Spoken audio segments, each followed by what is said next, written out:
ਵਾਹਿਗੁਰੂ ਵਾਹਿਗੁਰੂ ਵਾਹਿਗੁਰੂ ਵਾਹਿਗੁਰੂ ਵਾਹਿਗੁਰੂ ਵਾਹਿਗੁਰੂ ਵਾਹਿਗੁਰੂ ਜੀ ਕਾ ਖਾਲਸਾ ਵਾਹਿਗੁਰੂ ਜੀ ਕੀ ਫਤਿਹ। ਸੋ ਪਾਤਸ਼ਾਹ ਜੀ ਦੀ ਅਪਾਰ ਕਿਰਪਾ ਬਖਸ਼ਿਸ਼ ਸਦਕਾ ਜੋ ਸਾਨੂੰ ਇਹ ਸੁਭਾਗਾ ਸਮਾਂ ਪ੍ਰਾਪਤ ਹੋਇਆ ਹੈ, ਗੁਰੂ ਦੀ ਗੋਦ ਵਿੱਚ ਬੈਠ ਕੇ, ਗੁਰੂ ਦੀ ਸੰਗਤ ਵਿੱਚ ਬੈਠ ਕੇ ਆਪਾ ਵਿਚਾਰਨ ਦਾ, ਔਰ ਆਪਾ ਅਸੀਂ ਕਿਵੇਂ ਵਿਚਾਰਨਾ ਹੁੰਦਾ ਹੈ। ਇਸ ਆਪਾ ਵਿਚਾਰਨ ਨੂੰ ਮਹਾਰਾਜ ਗੁਰਬਾਣੀ ਦੇ ਵਿੱਚ ਪੱਤਰੀ ਵਿਚਾਰਨ ਦਾ ਭੇਦ ਉਹ ਦੱਸ ਰਹੇ ਨੇ। ਮਨ ਕੀ ਪੱਤਰੀ ਵਾਚਨੀ, ਮਹਾਰਾਜ ਕਹਿੰਦੇ ਮਨ ਦੀ ਪੱਤਰੀ ਵਾਚੋ। ਜੇ ਇਸ ਲੋਕ 'ਚ ਰਹਿੰਦੇ ਹਾਂ, ਅਸੀਂ ਸੁਖੀ ਹੋਣਾ ਚਾਹੁੰਦੇ ਹਾਂ, ਸੁਖੀ ਹੋ ਸੁਖ ਸਾਰ, ਸੁਖੀ ਹੋਣਾ ਚਾਹੁੰਦੇ ਜੇ, ਸੁੱਖਾਂ ਦਾ ਭੇਤ ਲੈਣਾ ਚਾਹੁੰਦੇ ਜੇ, ਤੇ ਮਹਾਰਾਜ ਕਹਿੰਦੇ ਆ ਕਿ ਮਨ ਦੀ ਪੱਤਰੀ ਵਾਚੋ। ਜਿਸ ਤਰ੍ਹਾਂ ਸੰਸਾਰ ਵਿੱਚ ਉਹ ਪੰਡਤ ਪੱਤਰੀ ਵਾਚਦੇ ਨੇ, ਉਸੇ ਤਰ੍ਹਾਂ ਅਸੀਂ ਮਹਾਰਾਜ ਤੋਂ ਪੁੱਛ ਕੇ ਇਹ ਮਨ ਦੀ ਪੱਤਰੀ ਵਾਚਣੀ ਹੁੰਦੀ ਕਿ ਮੇਰਾ ਮਨ ਇਹ ਕਿੱਥੇ ਵਿਚਰਦਾ ਹੈ। ਕਿ ਮਹਾਰਾਜ ਨੇ ਸਾਨੂੰ ਇਹ ਸਮਝਾਇਆ ਹੈ, ਧਿਆਨ ਰੱਖੋ ਆਪਣਾ, ਵੀ ਸਾਡਾ ਮਨ ਜਦੋਂ ਸਰੀਰ ਵਿੱਚ ਆ ਜਾਂਦਾ, ਹੁਣ ਸਰੀਰ ਵਿੱਚ ਕਦੋਂ ਆਉਂਦਾ ਹੈ? ਇੱਕ ਤਾਂ ਜਦੋਂ ਸਾਡਾ ਮਾਤਾ ਦੇ ਗਰਭ ਤੋਂ ਜਨਮ ਹੁੰਦਾ, ਉਦੋਂ ਆਉਂਦਾ ਪਹਿਲੀ ਵਾਰ। ਉਸ ਤੋਂ ਬਾਅਦ ਇਹ ਲਗਾਤਾਰ ਜਦੋਂ ਆਪਾਂ ਸੌਂ ਜਾਂਦੇ ਹਾਂ, ਚਾਹੇ 1 ਮਿੰਟ ਅਸੀਂ ਸਮਝੀਏ, ਚਾਹੇ ਘੰਟਾ, 10 ਘੰਟੇ, 15 ਘੰਟੇ, 12 ਘੰਟੇ, ਜਿੰਨਾ ਚਿਰ ਅਸੀਂ ਸਰੀਰ ਦੁਆਰਾ ਸੁੱਤੇ ਹੁੰਦੇ, ਉਹਨਾਂ ਚਿਰ ਸਾਡੇ ਮਨ ਨੇ ਸਰੀਰ ਨੂੰ ਛੱਡਿਆ ਹੁੰਦਾ, ਸਰੀਰ ਤੋਂ ਮਨ ਅਲੱਗ ਹੁੰਦਾ। ਉਦੋਂ ਮਨ ਕਿੱਥੇ ਹੁੰਦਾ ਹੈ? ਇਹ ਵੀ ਗੁਰਬਾਣੀ 'ਚ ਸਾਨੂੰ ਖੋਲ੍ਹ ਕੇ ਦੱਸਿਆ, ਸਮਝਾਇਆ ਕਿ ਜਦੋਂ ਅਸੀਂ ਸੁਪਨਾ ਵੇਖਦੇ ਹਾਂ, ਸਾਨੂੰ ਸੁਪਨਾ ਆਉਂਦਾ ਹੈ, ਉਦੋਂ ਸਾਡਾ ਮਨ ਪ੍ਰਮਾਤਮਾ ਦੇ ਨਾਲ ਹੁੰਦਾ ਹੈ, ਪ੍ਰਮਾਤਮਾ ਦੇ ਕੋਲ ਹੁੰਦਾ ਹੈ। ਇਹ ਮਹਾਰਾਜ ਦਾ ਫੈਸਲਾ। ਜਾਗਣ ਤੇ ਸੁਪਨਾ ਭਲਾ, ਵਸੀਏ ਪ੍ਰਭ ਸੰਗ। ਸਰੀਰ ਦੁਆਰਾ ਜਾਗਣ ਨਾਲੋਂ ਮਹਾਰਾਜ ਕਹਿੰਦੇ ਆ ਸੁਪਨਾ ਭਲਾ ਜੇ, ਚੰਗਾ ਜੇ, ਕਿਉਂਕਿ ਉਸ ਸਮੇਂ ਸਾਡਾ ਮਨ ਮਾਲਕ ਦੇ ਕੋਲ ਹੁੰਦਾ ਹੈ, ਉਹਦੇ ਕੋਲ ਬੈਠਾ ਹੁੰਦਾ। ਜਿਵੇਂ ਅਸੀਂ ਹੁਣ ਮਹਾਰਾਜ ਦੇ ਕੋਲ ਬੈਠੇ ਹਾਂ ਸਰੀਰ ਰੂਪ ਦੇ ਵਿੱਚ, ਪਰ ਜੇ ਸਾਡਾ ਧਿਆਨ ਬਾਹਰ ਨੂੰ ਹੋ ਜੇ, ਬੈਠੇ ਚਾਹੇ ਅਸੀਂ ਮਹਾਰਾਜ ਦੀ ਗੋਦ ਵਿੱਚ ਹਾਂ, ਮਹਾਰਾਜ ਦੇ ਕੋਲ ਹਾਂ, ਤੇ ਅਸੀਂ ਬਾਹਰ ਨੂੰ ਦੇਖਣਾ ਸ਼ੁਰੂ ਕਰ ਲਈਏ, ਧਿਆਨ ਬਾਹਰ ਨੂੰ ਹੋ ਜੇ, ਬਾਹਰ ਜੋ ਵੀ ਆਕਾਰ ਨੇ, ਜੋ ਵੀ ਵਸਤੂਆਂ ਨੇ, ਉਹ ਸਾਨੂੰ ਦਿਖਾਈ ਦੇਣ ਲੱਗ ਪੈਣਗੀਆਂ, ਪਰ ਮਹਾਰਾਜ ਦਿਖਾਈ ਫਿਰ ਨਹੀਂ ਦੇਵੇਗਾ, ਚਾਹੇ ਅਸੀਂ ਕੋਲ ਬੈਠੇ। ਇਹੋ ਕਹਾਣੀ ਸਾਡੀ ਸੁਪਨੇ ਵਿੱਚ ਹੁੰਦੀ। ਸੁਪਨੇ ਵਿੱਚ ਅਸੀਂ ਹੁੰਦੇ ਤਾਂ ਮਾਲਕ ਦੇ ਕੋਲ, ਉਹਦੇ ਸਾਹਮਣੇ ਬੈਠੇ ਹੁੰਦੇ, ਪਰ ਸਾਡਾ ਧਿਆਨ ਜਿਹੜਾ ਹੈ, ਮਨ ਦਾ ਦੂਸਰਾ ਨਾਮ ਧਿਆਨ ਕਹਿ ਲਓ, ਮਨ ਕਹਿ ਲਓ, ਮਤ ਕਹਿ ਲਓ, ਬੁੱਧ ਕਹਿ ਲਓ, ਸੁਰਤੀ ਕਹਿ ਲਓ, ਹਿਰਦਾ ਕਹਿ ਲਓ, ਹਿਰਦਾ ਕਹਿ ਲਓ, ਇਹ ਸਾਰੇ ਮਨ ਦੇ ਨਾਂ ਨੇ। ਕਲੇਜਾ ਵੀ ਮਨ ਦਾ ਨਾਂ ਹੈ, ਇਹ ਮਨ ਦੇ ਨਾਂ ਨੇ ਸਭ। ਤੇ ਜਦੋਂ ਸਾਡਾ ਧਿਆਨ ਜਿਹੜਾ ਹੈ ਉਹ ਤਰਲੋਕੀ 'ਚ ਆ ਜਾਂਦਾ, ਕਿਉਂਕਿ ਜਦੋਂ ਅਸੀਂ ਸਰੀਰ ਤੋਂ ਅਲੱਗ ਹੁੰਦੇ ਹਾਂ, ਤਰਲੋਕੀ ਕੀ ਇਹ ਸਰੀਰ, ਤਰਲੋਕੀ 3 ਲੋਕ, ਇੱਕ ਤਾਂ ਰਜੋਗੁਣ ਜਿਹਨੂੰ ਭੂਮ ਲੋਕ ਦਾ ਨਾਮ ਦਿੱਤਾ ਗਿਆ।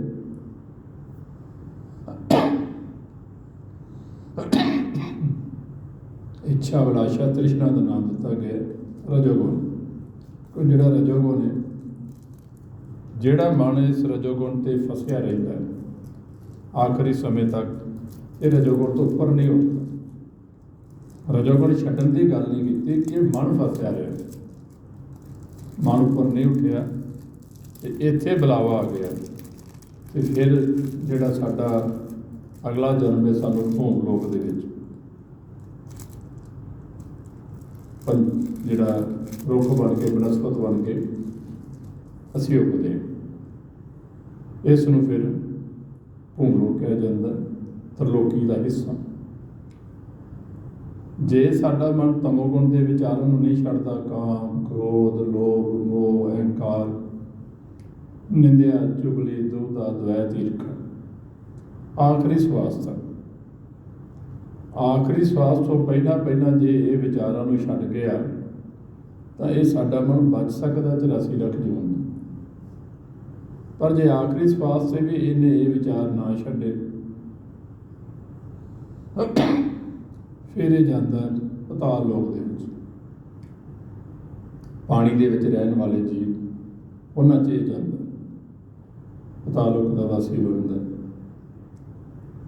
ਔਰ ਜੇ ਸਾਡਾ ਮਨ ਆਖਰੀ ਸਮੇਂ ਤੱਕ ਸਤੋਗੁਣੀ ਵਿਚਾਰ ਨਹੀਂ ਛੱਡਦਾ, ਰਜੋਗੁਣੀ ਵਿਚਾਰ ਛੱਡ ਗਿਆ, ਤਮੋਗੁਣੀ ਛੱਡ ਗਿਆ, ਪਰ ਸਤੋਗੁਣੀ ਵਿਚਾਰ ਪਕੜ ਲਏ। ਹਨ ਤਾਂ ਬਹੁਤ ਚੰਗੇ ਸਤੋਗੁਣੀ ਵਿਚਾਰ, ਇਹ ਪਕੜਨੇ ਵੀ ਪੈਣੇ ਆ ਸਾਨੂੰ ਸੰਸਾਰ ਵਿੱਚ ਵਿਚਰਨ ਵਾਸਤੇ, ਪਰ ਪਕੜ ਕੇ ਫਿਰ ਇਹਨਾਂ ਨੂੰ ਛੱਡ ਦੇਣਾ ਹੈ ਆਖਰੀ ਸਵਾਸ 'ਤੇ। ਆਖਰੀ ਸਵਾਸ ਤੋਂ ਪਹਿਲਾਂ, ਆਖਰੀ ਸਵਾਸ 'ਤੇ ਨਹੀਂ, ਉਸ ਤੋਂ ਪਹਿਲਾਂ ਇਹਨਾਂ ਨੂੰ ਛੱਡਣਾ ਸਤੋਗੁਣੀ ਵਿਚਾਰਾਂ ਨੂੰ। ਅਤੇ ਜੇ ਆਖਰੀ ਸਵਾਸ ਤੱਕ ਅਸੀਂ ਇਹਨਾਂ ਸਤੋਗੁਣੀ ਵਿਚਾਰਾਂ ਨੂੰ ਸੰਤੋਖ, ਸਹਿਣਸ਼ੀਲਤਾ, ਦਇਆ, ਨਿਮਰਤਾ, ਜਤ, ਸਤ, ਦਾਨ, ਪੁੰਨ, ਮਨ ਨੇ, ਸਰੀਰ ਨੇ ਨਹੀਂ ਛੱਡਣਾ।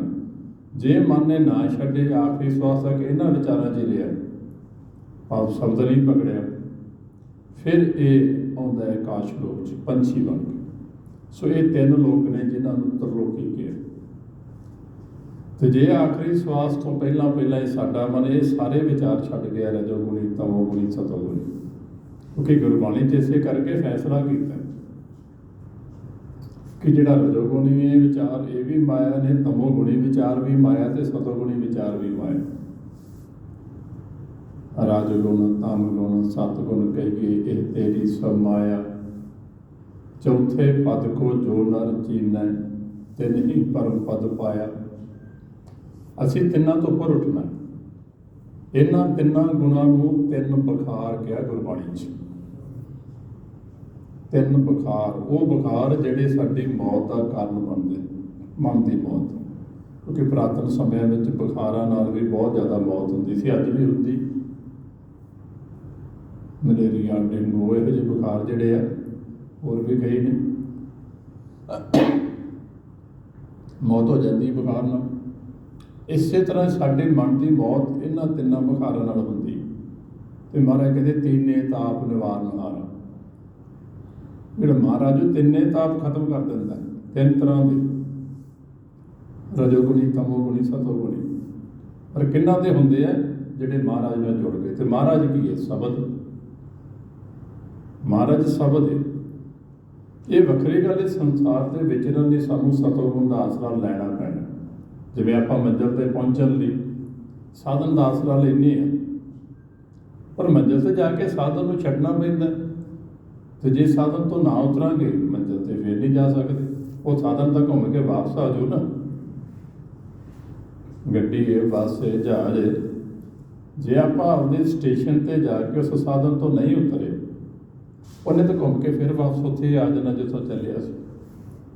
ਸੋ ਇਸ ਕਰਕੇ ਜੇ ਸਾਡਾ ਮਨ ਸਤੋਗੁਣੀ ਵਿਚਾਰ ਲੈਣੇ ਪੈਣੇ ਆ, ਸਾਨੂੰ ਵਿਚਰਨਾ ਹੈ ਇੱਥੇ, ਕਿਰਤ ਸਤੋਗੁਣ 'ਤੇ ਕਰਨੀ ਹੈ, ਪਰਿਵਾਰ 'ਚ ਸਤੋਗੁਣ 'ਤੇ ਵਿਚਰਨਾ, ਸਮਾਜ ਵਿੱਚ ਸਤੋਗੁਣ 'ਤੇ ਵਿਚਰਨਾ ਹੈ। ਜੇ ਖੇਡ ਜਿੱਤਣਾ ਹੈ ਤਾਂ ਸਤੋਗੁਣ 'ਤੇ ਵਿਚਰਨਾ ਪੈਣਾ ਸਾਨੂੰ। ਪਰ ਜੇ ਸਤੋਗੁਣ ਨੂੰ ਫੜ ਲਿਆ, ਸ਼ਬਦ ਨੂੰ ਫਿਰ ਨਹੀਂ ਫੜਿਆ, ਅਤੇ ਕਹਾਣੀ ਉਹ ਹੀ ਬਣ ਗਈ ਕਿ ਬੱਸ 'ਚ ਚੜ੍ਹ ਗਏ, ਮੰਜ਼ਿਲ 'ਤੇ ਪਹੁੰਚ ਗਏ, ਪਰ ਉਤਰੇ ਨਹੀਂ, ਅਤੇ ਬੱਸ ਫਿਰ ਵਾਪਸ जहाज चढ़ गए, वो मंजिल ते जाके उस अड्डे ते जाके उतरे नहीं, फिर वापस एयरपोर्ट ट्रेन 'ਚ चढ़ गए, पर जो साਡਾ स्टेशन आया उतों उतरे नहीं, वो ट्रेन फिर वापस घूम के उस शहर आ जानी जितों गई सी। तो ये सतोगुण कितने त्रिलोकी च नहीं उतरे, घूम के फिर त्रिलोकी च। बस इन्ना को है कि जिहड़ा मन सतोगुण ते हुंदा उहनूं पंछी बना दिंदे ने भी थोड़ी जी ऐश कर ला, उडारियां मार ला, घूम ला, थोड़ी आज़ादी, घूम फिर सकदा, क्योंकि धरती वाला जीव धरती तो पासे नहीं जा सकता, बन्निया हुंदा। पानी वाला जीव पानी तो बाहर नहीं आ सकता, पानी 'ਚ जिंदा रहिंदा। पर जिहड़ा आकाश वाला वो पानी दे विच चुब्बियां मार लैंदा, धरती ते भी ते आकाश 'ਚ भी आज़ादी है बस। तो तां मेरा महाराज कहता पिया भी तिन्ने गुण तुहानूं छड्डने पैणे आ जे घर जाना जे। हुण जहाज किन्ना सोहना लगदा जदों बैठे हुंदे आ, पर जिसने घर जाना उन्होंने जहाज 'चों अखीर उतरना ही पैना। सो इसे करके सतोगुण बहुत वधिया विचरना पैना, पर सानू आखिरी सवास तो पहला इन्हूं भी छड्ड के शब्द 'च समाउणा पैना। ते आखिरी समय शब्द 'ਚ ਉਹ समाएगा जिन्हें पहला समाउणा सिख लिया। ये भी गुरमुखों ध्यान कर लिया। आखिरी समय ओही मन ओही सुरती शब्द विच समाएगी जिन्हें गुरु तो पुछ के पहला समाउणा सिख लिया, दूसरा नहीं समा सकता। ये महाराज के बचन ने, फैसला महाराज उहदे वक्री गल है कि जे आखिरी सवास से भी शब्द 'ਚ समा गया, मैं इज्जत रखांगा। गुरु गारंटी चुकता है इसकी कि पहला नहीं समाया शब्द 'ਚ, आखिरी सवास से भी समा गया। जो महाराज दे आपां बचन सुनते हैं ना, अंतकाल जे लड़के सिमर, कि जे धियां पुत्रां 'ਚ ध्यान है आखिरी समय, तो अगे किधर जाता है? सूर की जून 'ਚ। ऐसी चिंता मैं जे मरे सूखुर जौन वाल वाल उतरे, फिर सूर का जन्म है। जे आखिरी समय ध्यान है धन दौलत विच, पैसे 'ਚ, रुपये 'ਚ। असीं बहुत सारे जीव रुपये नूं माया समझते। अब बहुतात विच जदों गल होएगी ना, क्योंकि विचार उत्थे आउणे भी माया तो उपर उठो। तो दास ने प्रैक्टिकली देखे कि बहुते जिहड़े त्रैगुणी ज्ञानी जीव ने कह जी आप तो गल करते हैं कि माया तो उपर उठे, तो आप पैसे फड़ी जाते हैं, ये पैसे छड्डदे नहीं। तो वाहिगुरू जी एक ध्यान सानूं ये भी करना पैना कि जिहड़ा गुरमुख 24 घंटे गुरु की सेवा 'ਚ होर किरत नहीं करता, उन्हें खाना कित्थों है? उन्होंने इत्थों ही मिलना। हाँ, जिहड़ा होर किरत करता है साडी तरह गुरु की कृपा नाल, जिवें दास पेशे छोटा जिहा डॉक्टर एक वैद, उन्होंने कोई चक्कर नहीं।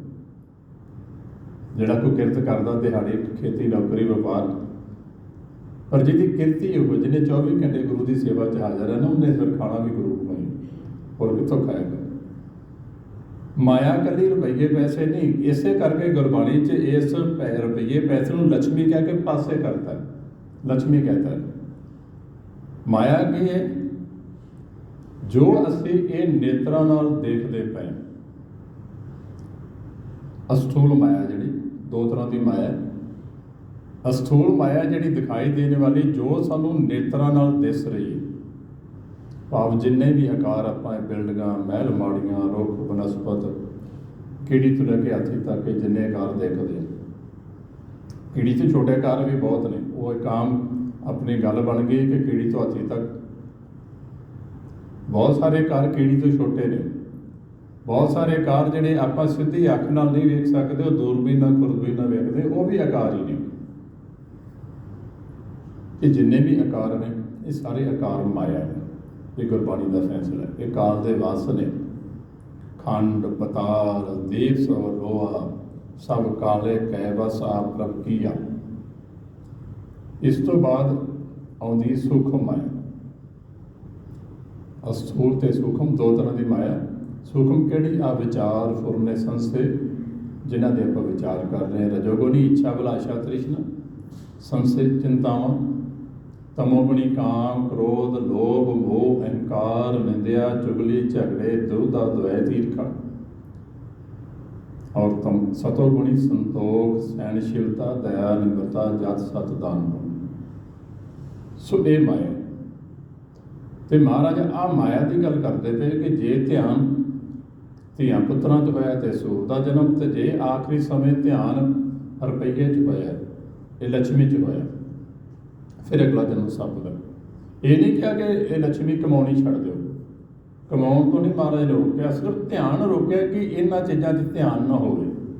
ਹੁਣ ਬੱਚਿਆਂ ਦਾ ਇਹ ਤਾਂ ਨਹੀਂ ਕਿਹਾ ਵੀ ਬੱਚਿਆਂ ਨੂੰ ਛੱਡ ਦਿਓ ਜੀ, ਤੁਸੀਂ ਘਰੋਂ ਬਾਹਰ ਨਿਕਲ ਜਾਓ ਪਰਿਵਾਰ ਨੂੰ ਛੱਡ ਕੇ, ਨਹੀਂ। ਮਹਾਰਾਜ ਕਹਿੰਦੇ ਵੀ ਧਿਆਨ ਨਾ ਹੋਵੇ ਸਾਡਾ ਬੱਚਿਆਂ 'ਚ, ਰਹਿਣਾ ਬੱਚਿਆਂ 'ਚ ਧਿਆਨ ਨਾ ਹੋਵੇ। ਕਿਰਤ ਕਰਨੀ ਹੈ ਸਰੀਰ ਨੂੰ ਪਾਲਣ ਵਾਸਤੇ, ਪਰਿਵਾਰ ਨੂੰ ਪਾਲਣ ਵਾਸਤੇ, ਪਰ ਧਿਆਨ ਸਾਡਾ ਉਹ ਕਿਰਤ 'ਚ ਨਾ ਫਸਿਆ ਹੋਵੇ, ਧਿਆਨ ਗੁਰੂ ਨਾਲ ਹੋਵੇ, ਸ਼ਬਦ ਨਾਲ। ਤਾਂ ਦੱਸਦੇ ਨੇ ਅੰਤਕਾਲ ਜੇ ਲక్ష్ਮੀ ਸਿਮਰੇ ਐਸੀ ਚਿੰਤਾ ਮੈਂ ਜੇ ਮਰੇ, ਸਰਪ ਜੂਨ ਵਾਰ-ਵਾਰ ਉਤਰੇ। ਕਦੇ ਵਾਰ-ਵਾਰ ਉਸ ਜੂਨ 'ਚ ਜਾਓਗੇ ਤੁਸੀਂ, ਇਹਨਾਂ ਜੂਨਾਂ 'ਚ ਵਾਰ-ਵਾਰ ਚੱਲੋਗੇ। ਇਸ ਤੋਂ ਇਲਾਵਾ ਤੀਸਰਾ ਸਾਡਾ ਧਿਆਨ ਹੋਰ ਜ਼ਿਆਦਾ ਕਿਹੜੇ ਪਾਸੇ ਚੱਲਦਾ, ਜਿਹੜੇ ਜ਼ਿਆਦਾਤਰ ਧਿਆਨ ਜਿੱਧਰ ਚੱਲਦਾ ਮਹਾਰਾਜ ਨੇ ਉਹ ਵਿਚਾਰ ਲਏ ਨੇ। ਵਿਚਾਰ ਤਾਂ ਬਹੁਤ ਨੇ, ਗਿਣਤੀ ਜੋ ਬਾਹਰ ਨੇ, ਪਰ ਜਿਨ੍ਹਾਂ 'ਚ ਸਾਡਾ ਜ਼ਿਆਦਾਤਰ ਧਿਆਨ ਫਸਿਆ, ਜਿਵੇਂ ਬੱਚਿਆਂ 'ਚ ਫਸਿਆ ਹੁੰਦਾ, ਇਹ ਰੁਪਈਏ 'ਚ ਧਿਆਨ ਫਸਿਆ ਸਾਡਾ ਜ਼ਿਆਦਾ। ਫਿਰ ਅੱਗੇ ਤੀਸਰਾ ਸਾਡਾ ਧਿਆਨ ਫਸਿਆ ਹੈ ਜ਼ਿਆਦਾ ਘਰ ਬਣਾਉਣ ਦੇ ਵਿੱਚ, ਕਿ ਮੇਰੀ ਕੋਠੀ ਨੂੰ, ਮੇਰੇ ਮਹਿਲ ਨੂੰ ਜਾਂ ਮੇਰੀ ਝੌਂਪੜੀ ਨੂੰ ਸਾਰੀ ਦੁਨੀਆ ਵੇਖੇ, ਉਹਨੂੰ ਹੋਰ ਸੁੰਦਰ ਬਣਾਉਣੇ। ਘਰ ਬਣਾਉਣ ਤੋਂ ਨਹੀਂ ਮਹਾਰਾਜ ਨੇ ਰੋਕਿਆ, ਰਹਿਣ ਲਈ ਬਣਾਉਣਾ ਪੈਣਾ। ਮੀਂਹ ਤੋਂ, ਹਨੇਰੀ ਤੋਂ, ਧੁੱਪ ਤੋਂ, ਠੰਡ ਤੋਂ ਬਚਾ ਲਈ ਸਾਨੂੰ ਸੰਸਾਰੀ ਘਰ ਦੀ ਲੋੜ ਹੈ। ਉਹ ਚਾਹੇ ਕੱਖਾਂ ਦਾ ਬਣਾਈਏ ਤੇ ਚਾਹੇ ਇੱਟਾਂ ਦਾ, ਉਹ ਬਾਤ ਦੀ ਗੱਲ, ਬਣਾਉਣਾ ਪੈਣਾ। ਪਰ ਮਹਾਰਾਜ ਕਹਿੰਦੇ ਜਿਨ੍ਹਾਂ ਦਾ ਧਿਆਨ ਹੀ 24 ਘੰਟੇ ਉੱਥੇ ਘੁੰਮੀ ਜਾਂਦਾ ਸੰਸਾਰੀ ਘਰ ਦੇ ਵਿੱਚ, ਜਿਹੜਾ ਅਸੀਂ ਛੱਡ ਜਾਣਾ, ਜੈ ਘਰ ਛੱਡ ਗਵਾਓ ਨਾ, ਲੱਗਾ ਮਨ ਮਾਹਿ, ਜਿੱਥੇ ਜੈ ਤੁਧ ਵਰਤਣਾ ਤਿਸ ਕੀ ਚਿੰਤਾ ਨਾ। ਮਹਾਰਾਜ ਕਹਿੰਦੇ ਜਿਹੜਾ ਘਰ ਛੱਡ ਜਾਣਾ, ਸਾਡਾ ਮਨ ਉਹਦੇ 'ਚ ਫਸਿਆ ਹੋਇਆ ਹੈ, 24 ਘੰਟੇ ਉੱਥੇ ਧਿਆਨ ਹੈ, ਤੇ ਜਿੱਥੇ ਜਾ ਕੇ ਅਸੀਂ ਵਸਣਾ ਹੈ ਆਪ ਦਰਗਾਹ ਦੇ ਵਿੱਚ, ਜੋ ਸਾਡਾ ਅਸਲੀ ਘਰ, ਜਿਹਦੇ ਬਾਰੇ ਗੁਰਬਾਣੀ ਸਾਨੂੰ ਬੜਾ ਖੋਲ੍ਹ ਕੇ ਦੱਸਿਆ ਹੈ ਕਿ ਸਾਡਾ ਅਸਲੀ ਘਰ, ਸਾਡੇ ਤੋਂ ਭਾਵ ਸਾਡੇ ਮਨ ਦਾ, ਜਿੱਥੇ ਮਨ ਨੇ ਸਦਾ ਰਹਿਣਾ। ਕਿਉਂਕਿ ਸਰੀਰ ਦੀ ਉਮਰ ਅੱਜ ਦੀ ਤਰੀਕ 'ਚ ਗੱਲ ਕਰੀਏ, ਅੱਜ ਦੇ ਸਮੇਂ 'ਚ ਤਾਂ 100 ਸਾਲ ਹੈ ਵੱਧ ਤੋਂ ਵੱਧ। ਪੁਰਾਣੇ ਸਮੇਂ ਤਾਂ ਬਹੁਤ ਜ਼ਿਆਦਾ ਹੋ ਜਾਂਦੀ ਸੀ, ਅੱਜ ਅੰਦਰ 100 ਸਾਲ ਤੋਂ ਵੱਧ ਨਹੀਂ ਕੋਈ। ਅਜੇ ਪੁਰਾਣੇ ਬਜ਼ੁਰਗ ਤਾਂ ਚਲੋ 100 ਤੋਂ ਉੱਪਰ ਵੀ 4 ਸਾਲ ਹੈਗੇ ਨੇ, ਪਰ ਜਿਹੜੀ ਅਸੀਂ ਜਨਰੇਸ਼ਨ ਹੁਣ ਚੱਲ ਰਹੇ ਹਾਂ, ਜਾਂ ਸਾਡੀ ਅਗਲੀ ਜਨਰੇਸ਼ਨ ਜਿਹੜੀ, ਇਹ ਤਾਂ 70 ਨੂੰ ਕੋਈ ਵਿਰਲਾ ਹੀ ਕ੍ਰੋਸ ਕਰੇਗਾ, ਇਹ ਤੋਂ ਅੱਗੇ ਨਹੀਂ ਜਾਣਗੇ, ਕਿਉਂਕਿ ਇਹ ਖੇਡ ਇਸ ਸਮੇਂ ਦਾ। ਸੋ ਇਹ ਚਾਹੇ 100 ਸਾਲ ਵੀ ਉਮਰ ਹੋ ਜਾਏ, ਇਹ ਤਾਂ ਕੁਛ ਵੀ ਨਹੀਂ।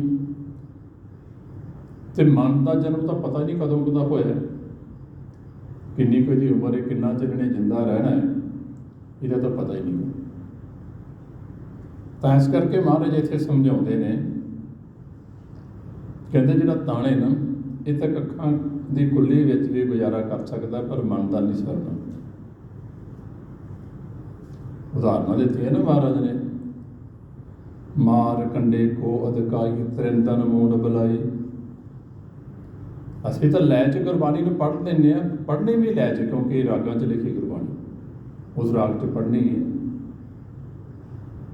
ਪਰ ਅੱਗੇ ਵਿਚਾਰਨੀ ਵੀ ਸੀ ਕਿ ਮਹਾਰਾਜ ਨੇ ਵਚਨ ਕਿਉਂ ਲਿਖਿਆ ਹੈ, ਮਾਰ ਕੰਡਾ ਰੇਖੀ ਦੀ ਉਦਾਹਰਨ ਕਾਹਦੇ ਲਈ ਦਿੱਤੀ, ਕਿਉਂ ਦਿੱਤੀ? ਕਿਉਂਕਿ ਇਤਿਹਾਸ ਅਨੁਸਾਰ ਮਾਰਕੰਡਾ ਰੇਖੀ ਦੀ ਉਮਰ ਦੁਨੀਆ ਦੇ ਵਿੱਚ ਸਭ ਤੋਂ ਜ਼ਿਆਦਾ ਹੋਈ, ਸਭ ਤੋਂ ਜ਼ਿਆਦਾ। ਇੰਨੀ ਉਮਰ ਕਿਸੇ ਦੀ ਨਹੀਂ ਹੋਈ। ਤੇ ਮਹਾਰਾਜ ਕਹਿੰਦੇ ਆ ਕਿ ਉਹ ਜਿਹੜਾ ਮਾਰਕੰਡਾ ਰਿਸ਼ੀ ਸੀ, ਉਹਨੇ ਕੱਖਾਂ ਦੀ ਕੁੱਲੀ 'ਚ ਸਿਰ 'ਤੇ ਕੱਖ ਰੱਖ ਕੇ, ਭਾਵ ਕੱਖਾਂ ਦੀ ਕੁੱਲੀ 'ਚ ਉਹਨੇ ਸਾਰੀ ਉਮਰ ਕੱਢ ਲਈ। ਕਹਿੰਦੇ ਤੁਹਾਡੀ ਉਮਰ ਉਦੋਂ ਲੰਬੀ ਨਹੀਂ ਹੋਣੀ ਕਿਸੇ ਦੀ। ਆਹ ਸਵਾਲ ਕਰਦੇ ਪਏ ਮਹਾਰਾਜ ਇੱਥੇ ਕਿ ਜਿੰਨੀ ਉਮਰ ਮਾਰਕੰਡਾ ਰਿਸ਼ੀ ਦੀ ਹੋਈ ਹੈ, ਕਹਿੰਦੇ ਤੁਹਾਡੀ ਨਹੀਂ ਹੋਣੀ, ਤੁਸੀਂ ਉਨੀ ਉਮਰ ਕਦੀ ਨਹੀਂ ਭੋਗ ਸਕਦੇ ਜਿੰਨੀ ਉਹਨੇ ਭੋਗੀ। ਤੇ ਉਹ ਕੱਖਾਂ ਦੀ ਕੁੱਲੀ 'ਚ ਕੱਢ ਗਿਆ, ਤੇ ਉਹਦੇ ਤੁਸੀਂ 24 ਘੰਟੇ ਸਵਾਰਨ 'ਤੇ ਲੱਗੇ ਜੇ। ਇਹ ਨਹੀਂ ਕਿਹਾ ਵੀ ਘਰ ਨਾ ਬਣਾਓ, ਉਹਦੇ ਵੀ ਤੁਸੀਂ 24 ਘੰਟੇ ਸਵਾਰੀ ਜਾਂਦੇ ਜੇ। ਇਹ ਵੀ ਧਿਆਨ ਕਰ ਲਓ ਵੀ ਕਹਾਣੀ ਕੀ, ਖੇਡ ਕੀ, ਇਹ ਸਮਝ ਲਓ ਵੀ ਇਹ ਘਰ ਤੁਸੀਂ ਛੱਡ ਜਾਣਾ ਜਿਹਦੇ 'ਚ ਫਸੇ ਹੋਏ ਜੇ, ਤੇ ਜਿੱਥੇ ਜਾ ਕੇ ਵਰਤਣਾ ਉਹਦਾ ਧਿਆਨ ਕਰੋ। ਤੇ ਸਾਡਾ ਘਰ ਕਿਹੜਾ? ਹੁਣ ਸਾਡੇ ਤੋਂ ਪਾਵਾ ਮਨ ਜਿਹੜਾ ਬੋਲਦਾ ਹੈ ਉਹਦੀ ਗੱਲ, क्योंकि शरीर तो कुछ समय लिए मिले है साढ़े मन, कुछ समय लिए, बात 100 साल रह लेगा, उस तो बाद कितने कहते जे तो अपना घर है उत्थे चला जाऊ, तो जे अपने घर का पता ही नहीं फिर धक्के खाएगा। जिन्हों आपके घर का पता नहीं, आप अपने कोल आया कोई समय लिए आपू कढ़ दिता करो अखीर तो कहना धक्के ही खाएगा ना। तो साडा घर किहड़ा है, ये गुरबाणी च दसिया सानूं, पर आपां गुरबाणी नूं सुणदे नहीं, विचारते नहीं। सतगुर ते पाए विचारा, सुन समाध सच्चा कर बारा। देखो महाराज की कहते कि जिहड़ा सच्चा घर बार है साडा, वो सुन मंडल जे, सुन समाज जिन्हें कभी नाश नहीं होना। किहड़ा आ धरती तो आकाश तक जिहड़ा आप देखते पे, फर्श तो अरिश तक ते धरती तो आकाश तक आप देखने हैं, ये जे सुन मंडल। इत्थों दे असीं वासी हाँ, साडा मन जिहड़ा ये सुन मंडल चों ये आकार चाहुंदा है, सुनो उपजै सुन समाणै। अखीर इस सुन च समाउणा सी, पर इस सुन च समाउंदा कोई विरला जे। महाराज वचन करता पे कहते दुख की गल भी है कि सुन चो असीं शरीर च आ जाने, पर सुन च समाउंदे नहीं है। साडे चार चफेरे सुन ही सुन ने, अंतर सुनंग बाहर सुनंग तो ब्रह्मन सुनंग सुनंग, साडे चार चफेरे सुन ही सुन ने। इसे सुन नूं आकाश क्या है, सुन नूं आकाश कहा जाता है, सुन नूं पताल कहा जाता है। साढ़े चार चफेरे सुन ही सुन, चाहे आप हुण गुरु की गोच बैठे हैं, इत्थे भी चार चफेरे सुन ही सुन, बाहर बह जाएंगे उत्थे भी चार चफेरे सुन ही सुन। तो इसे सुन नूं आकाश भी कहते हैं महाराज। तो महाराज दसदे पए ने आकाश गगन पताल गगन, चौदिस गगन रहाई लै। कहते उपर भी गगन है आकाश है, साढ़े थले भी, ये चारे दिशावां जो आप पूरब पश्चिम उत्तर दक्षिण मंगते, आकाश गगन पताल गगन, 14 से गगन रहाई लै। आनंद मूल सदा प्रखोतम, घट बिनसै गगन ना जाई लै। घट शरीर नूं कहंदे, महाराज कहते शरीर अखीर बिनस जाता है, अखीर 100 साल की उम्र से आके बिनसना बिनसना, चाहे पहला तो वक्री गल। महाराज कहते शरीर बिनस जाता, पर यह जीव जिहड़ा बोलता पिया, बाबा बोलते थे कहाँ गए, इस देही के संग रहते थे, कथा वार्ता करते थे, कहते कित्थे चला गया। ओहदी कहानी है, ओहदा खेड है, वो कित्थे चला जाता है शरीर में छड्ड के। तो महाराज कहते दुख की आ गल है भी ये किसी पासे चौं दिशावां या उपर या थले किसी पासे आकाश च नहीं जाता, ये जाता कित्थे है, कहते खेडता इसी विचारन। मोह विराग पयो ये जियो आयो, कहाँ गयो, कहते किधर नूं चला गया। शरीर च आया से जीव, गया किधर। तो आ जो रीत चलती ना साडी रीति रिवाज, पुराने समय 17 दिन बहिंदे हुंदे सन, अज आप 10वें ते भोग पाने, अंतिम अरदास 10वें ते करते हैं। पुराने समय 17 दिन हुंदे सन, क्यों उदों आवाजाही के साधन बहुत थोड़े सन, सीमित सन, समा लगता सी रिश्तेदारों नूं सज्जनां नूं पहुंचण। पहला तो सुनिया पहुँचाने ही समा लगता सी, फिर आउण लई समा, तो 17 दिन रखते थे भी उन्हें कुछ दिनों भैन भरा दिन के इकट्ठे आप बह के विचार करिए भी ये जीव आया से की लैके गए, तो आप की लैके जाना। ये जीव आयो कहाँ गए हो, किधर गया, तो की लैके गया, की नाल गया। ये विचार करन लई उदों 17 दिन बहिंदे सन, अज आप 10 दिन बहिंदे, पर उदों के जीव 17 दिन बह के भी विचार करते सन, कृपा सी मालिक की बख्शिश। और अज तो असीं विचार की करते हैं कि सानू किन्नी कुछ कमाई करके दे गए है कि नहीं दे गए है। अज आह ही गल्लां चलदियां, इहो कहानी है।